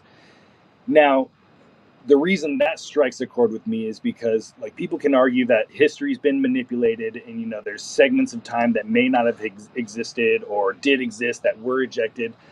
But I'm looking at somebody's literal bones that was documented from this period of time, and they had writings that also existed in that time that it is completely irrefutable. So, from my perspective, why would I buy into this esoteric reframing of history when I literally can trace back the prophets not only to Jesus, but I can trace back all the way to the very beginning and be able to show that, like, history shows that there was no missing parts. And though we may not have answers for mysterious points of what happened in the world, there is definitely a very cohesive timeline that does exist. Can you though? Like, can you actually Yeah, prove there's those bones. bones are Literally from the the bones. people? But can you actually prove those bones are from the people they're claiming they are? Yes, because it's been like, it's like How so? I mean, you can say, oh, maybe there was somebody along the line when they were being passed these sacred items. They could, you know, have been, you know, whispered to somebody, oh, just in case you wanted to know, it's actually fake. It's Play-Doh bones. Like, but when the foundation of Christianity post Christ was being established in underground areas where bodies were being buried, like, yeah, you could try and say, oh, you know, they had plenty of bones so that they could just But like, this is the foundation of where Christianity comes from. Like, the point that was driven home back in that time was like, there's going to be so many things like Arianism, Nestorianism, all these different claims that are going to say that Jesus wasn't real or that history wasn't correct. And we need to have something that definitively proves that this is false. Having somebody's physical bones in your items to prove that somebody literally existed, taught the faith, and died a martyr's death or was sainted, whatever, like, that's more factually and historically sound than anything a truther's coming up on YouTube What's the with. chain of the command for the bone, though, so that you know the real like Jew bone is in there? And that the Bible's been rewritten several times as languages have changed. Like, I'm It's not not been saying that rewritten. There's Jesus the doesn't Nicene exist and that those aren't his writings or anything of the sort. Like, I'm not attacking that. I'm saying that that epoch has happened after this former civilization that's there. And even in the Bible, they're saying that there was this Noah's flood, giant global cataclysm, so that But they in didn't fact say it that can there be was, both at the same time. but they didn't, dive into all the esoteric special energy weapons or, advanced technology things, because it wasn't relevant. And I think people try and shoehorn a lot of special things into it by talking about buildings or talking about technology that they're just not familiar with. Like, if you work in construction, you can see how a building, like in Philadelphia, that Quantum of Conscience talks about all the time. And See, so those sort of, I'm 100% with you. Like, that shit I think is bullshit and like are detracting from the real research. Like I said, when I'm referring to Tartaria, I'm only talking about the area on the map labeled as Tartaria. I'm not being like, hey, New York was freaking brick building Tartarian built by the freaking Tartars that were most likely actually Muslim people, Muslim sects. And in my research and belief, it's looking that it was what's referred to as the golden age of Arabic alchemy, and that's like the Baghdad battery would have been their style of electricity, where they had small amounts of it, but it wasn't like it is now. It's these little pockets of remaining what would be labeled as magic or God or talking to God or the power of God. And the one thing with the cathedrals, like the really big ancient ones, if they are remnants of the prior, which I do suspect, but only like the biggest, like most spectacular one sort of thing that actually have physics behind them, where they have these fractal ray antennas built into them. They're made of gold, silver, and copper, which are these electric conducting materials. Sure, also And had that would have been the little bit of technology and electricity and pockets that they used and showed to the people and the peasants after the catastrophe, to be like, hey, this is the power of God. You're connecting to God directly. And it would make more sense, sort of thing, that they would have kept it suppressed, secret, referred to it as magic or the power of God. That said, it's in no way taking away from the beliefs or teachings of the current religions. They can both exist hand in hand, sort of thing. And my final point on that, before I will shut up, is that a lot of the priests, pastors, and higher ups in churches, synagogues, and imams are all Freemasons and part of these secret societies. I would watch saying all. Yes. All is pretty. Sorry, of all faiths, not all of them, but of all faiths have these Freemason members or secret society members. And when you go back to like the 60s, 50s, and 40s, especially across Midwest America, you get a whole lot of documentation of these small town pastors and priests actually also being members of the Freemasonic lodges. See, I don't like this right off the bat, like, because it's discounting to the Elks, right? Are you familiar with the Elks Club, the Gentlemen of the Elks? Yes. Oh, this guy is. No, there's a lot of like other Freemasonic type clubs. And so like Gentlemen of the Elks is one, and they got one of the biggest temples, and then the Freemasons got one around me. But I think sometimes when you say they're all Freemasons, and now Elks are, I look at them like the minor league to the Freemasons. But I want to get into a good conversation between people who like who's batting around, like who's the real secret society? Are the Elks really about this? That's a very good point, Provo Kid, and thank you for correcting that point, because I said Freemasons where it doesn't necessarily, like you just stated, I should have been saying secret societies, and that that Freemasons maybe makes up 10 or 20% of the overall population of secret societies in America, and that the different people and faiths and leaders are parts of. And a lot of them are pretty race or have been considered pretty racist, like the Elks Club. If you look it up, it's like they're pretty racist and also misogynistic, apparently, where like they didn't let women in either. And eventually, like the state's like, we're gonna take your liquor license away unless you let chicks into your club. Like, fuck it. All right, they're in. And it's a funny thing, these secret societies, because at some level they have to interact with the state and maintain licenses and sometimes some type of certification. Hey, I gotta cut off because I gotta wake up early and my phone's dying. But I appreciate hanging out with you Rage guys. quit. Yeah, Rage quit, me. Stephen David. I'll see you guys later, man. He's a confirmed elk, dude. As soon as I started talking about him, I couldn't talk about it anymore. It was too risky. I think Steven's more of an odd fellow. Just kidding. Stephen David, shout out. I got about 10, 15 more minutes I can go. And then I also Hey. got to go to bed soon too, though. But all right, go well, ahead. I'll let you monologue or you two close it out. No, go ahead. Or you No, need what to do get. you mean? I like your content too. I don't. I want to hear what you have to say. You guys were going good. What about? How come we never hear about like Japanese or Chinese like secret society or anything like that? I think that's the who's white probably dragons, the ultimately black running. dragons. The Freemasons have infiltrated out of there some lodges, but like the Taoists are another one that has a Oriental free or secret society. There's actually a lot of esoteric occults. See, I never really hear about them. That's why it just makes me think those are the people that are probably really running shit. Some like Chinese secret society that you've never even heard of. Yeah, Yakuza, they also started out as a secret society that, although they are a organized criminal group these days, they also now they're a video game. To them. And That's they're when you know you secret made it. societies, Drew. That's why you haven't heard of them, because they're secret. I know. Yes. What do you think? Where I'm at, I'm in Jacksonville. There's damn Freemason lodge everywhere. I've never seen so much Freemason shit as down here.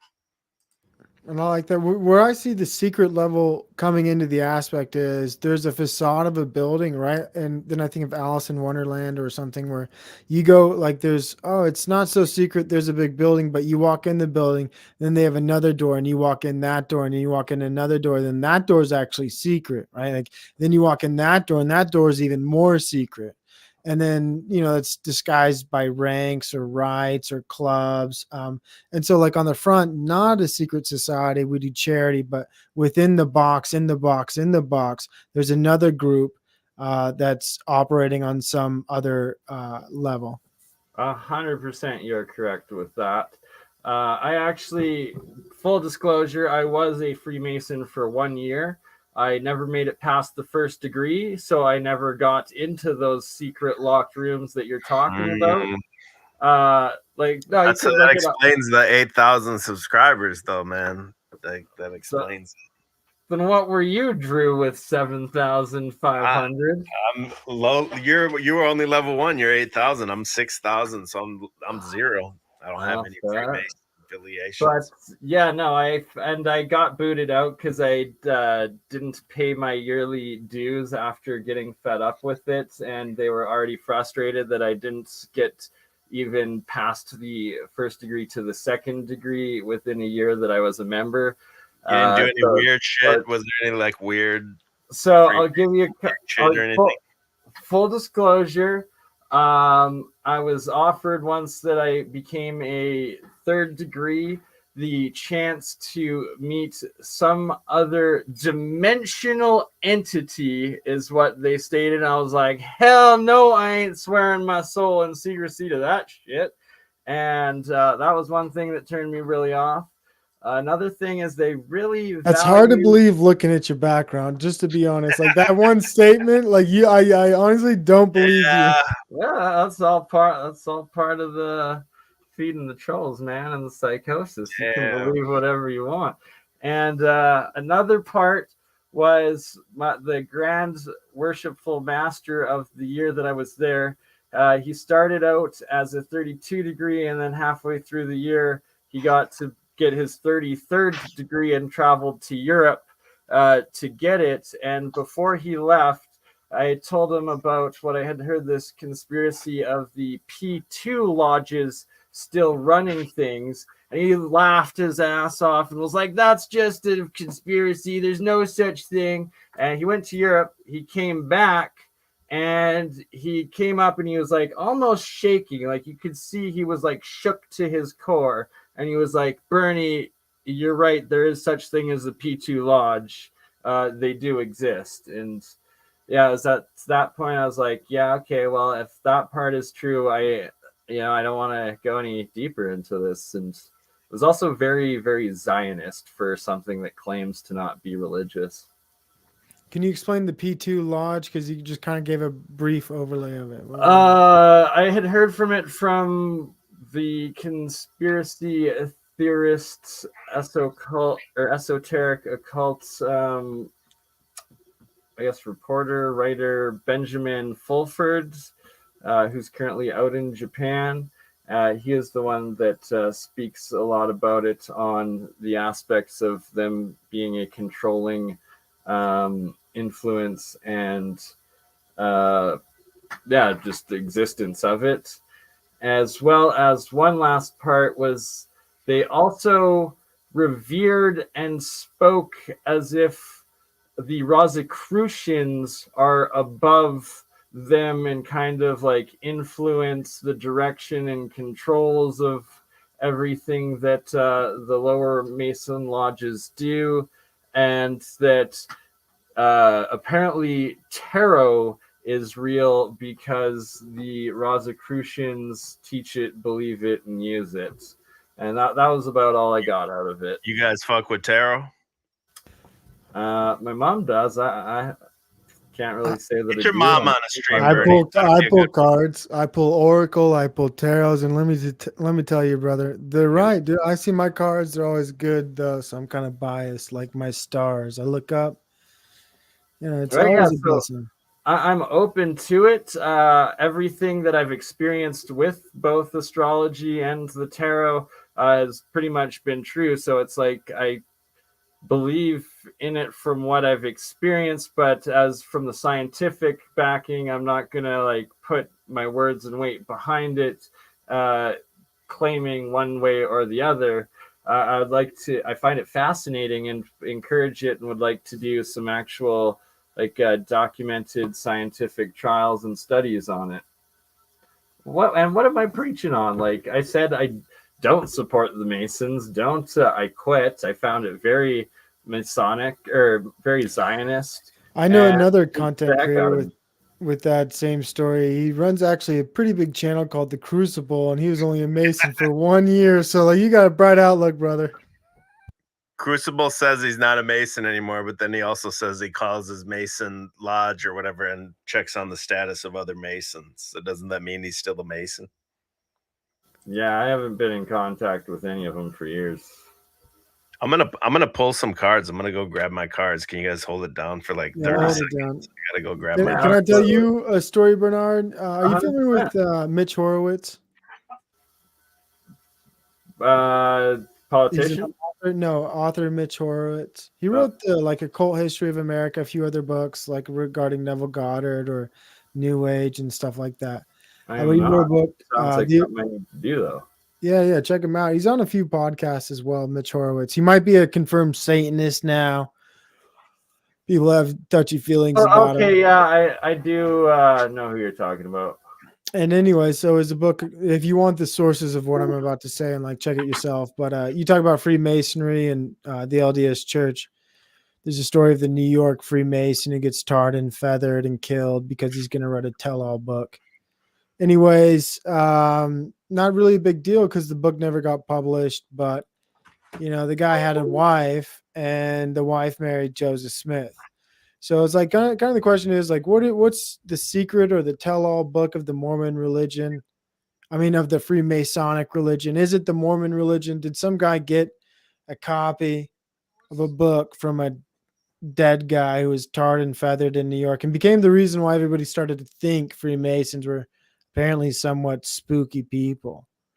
So it's an interesting subject when you look at all the Freemasonic symbols and even the state of Utah. You got the beehive, you got the secret handshakes in the church.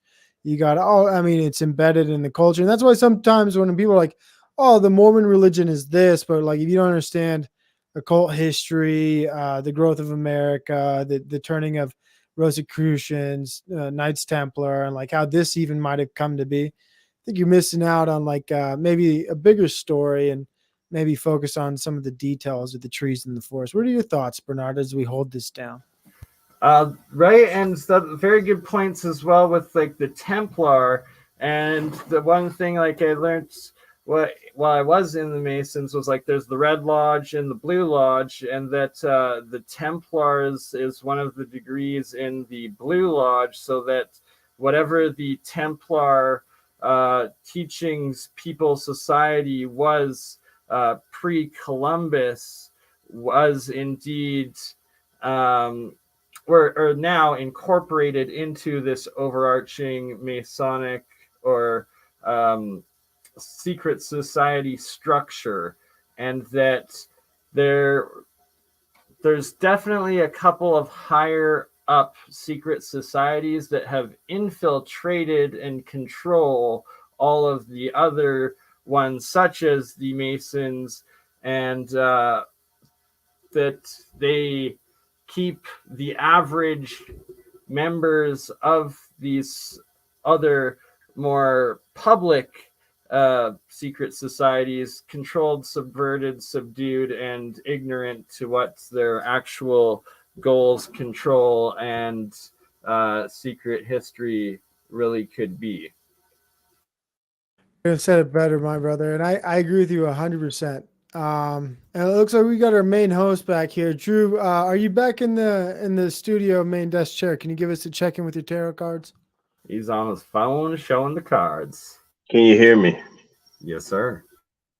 Okay, we're gonna pull a couple cards here to end the show, man. I don't know how to read them though. Who knows how to read the cards? You have to rely on the chat. All right, anyone that knows how to read the cards in any of the chats, you gotta. We got an Ace of Swords. I'm gonna pull. I'll pull 3 from each deck. We got Ace of Swords from the Hexen 2.0 deck. You can go on the Chalk Body Outline channel and find the overview of that Hexen 2.0 deck. Hold on. We got what was the first one, please? Ace of Swords. Okay, cool. Next one.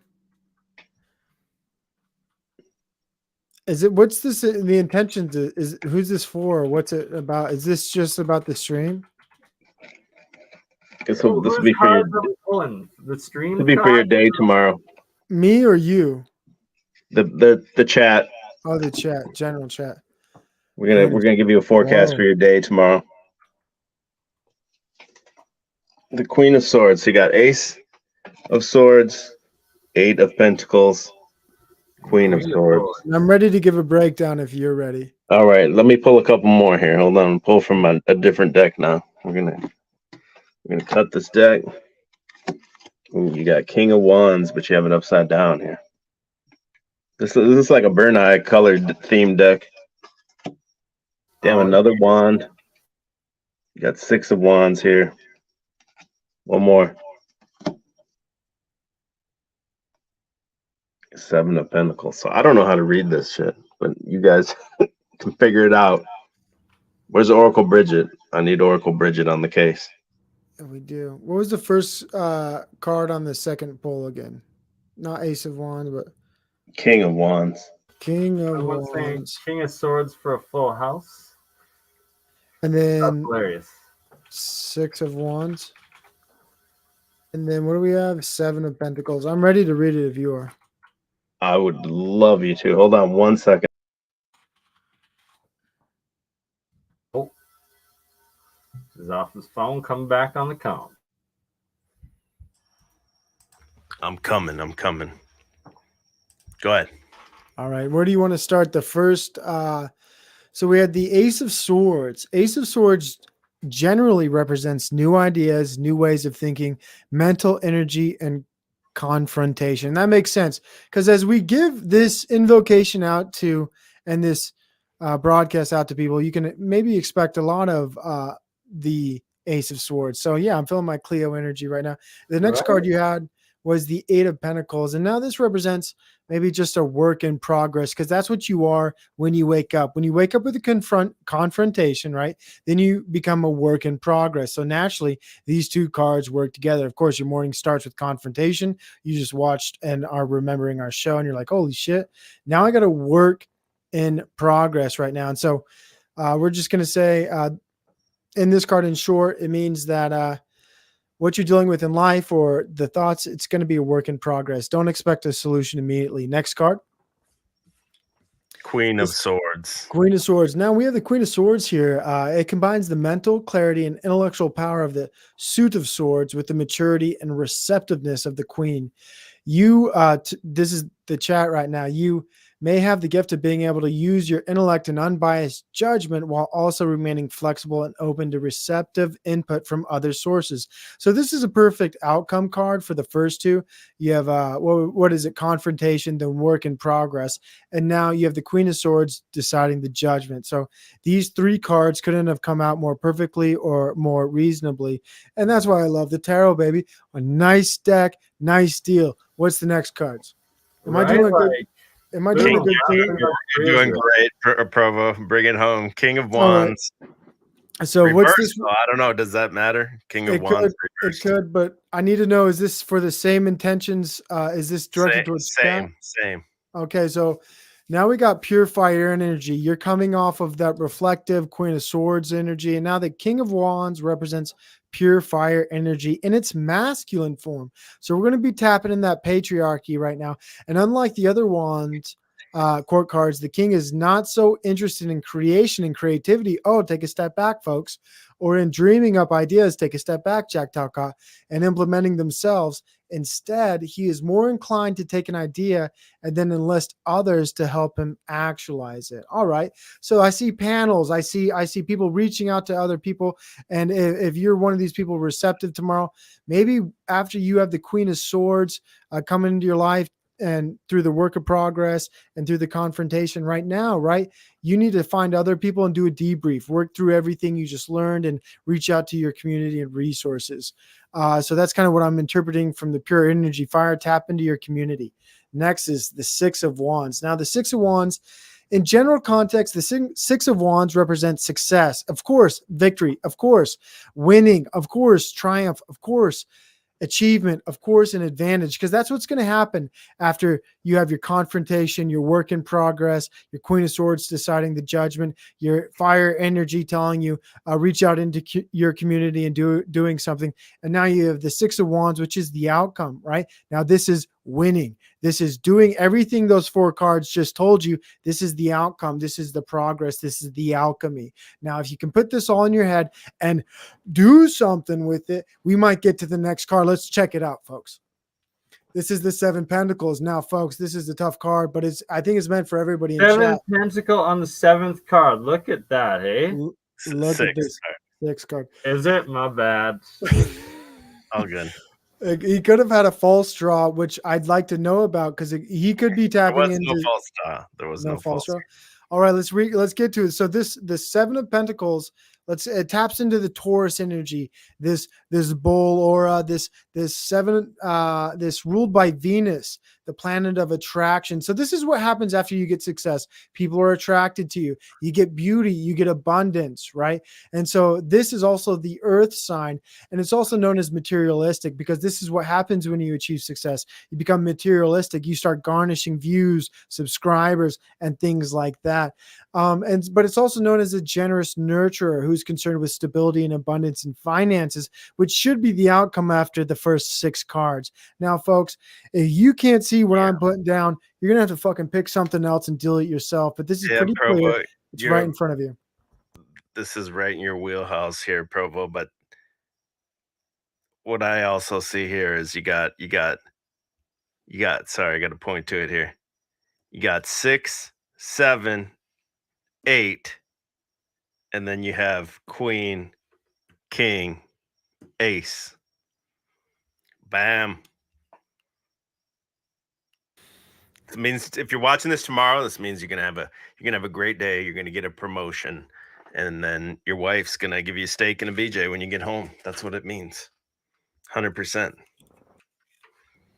No doubt about it. I didn't know you were a professional bullshitter, Provo. Didn't know I could do that. No. That was pretty good. Well, I went to college. On the spot. You could make money doing that, Provo. Start pulling them cards. Right, but this is the scientific aspect of it. Is it's recorded now. You put out that reading of it. Now let's see how it turns out tomorrow for everyone. So if you're watching this tomorrow in the chat, make sure you go and subscribe to Burn Eye, subscribe to Provo Kid, and unsubscribe from Provo. Unsubscribe from me, dislike, and with that, I rage quit. Don't ever fucking follow me or my channel. It's probably not for you. All right. All right. Peace out. All right. And if you're on my channel, come over. You gotta subscribe to Drew on his backup. When are you going live? Going live in 1 hour's time with Autodidactic, doing my regular alternative history research stream, where we'll be looking at different pyramids as well as star forts and some more.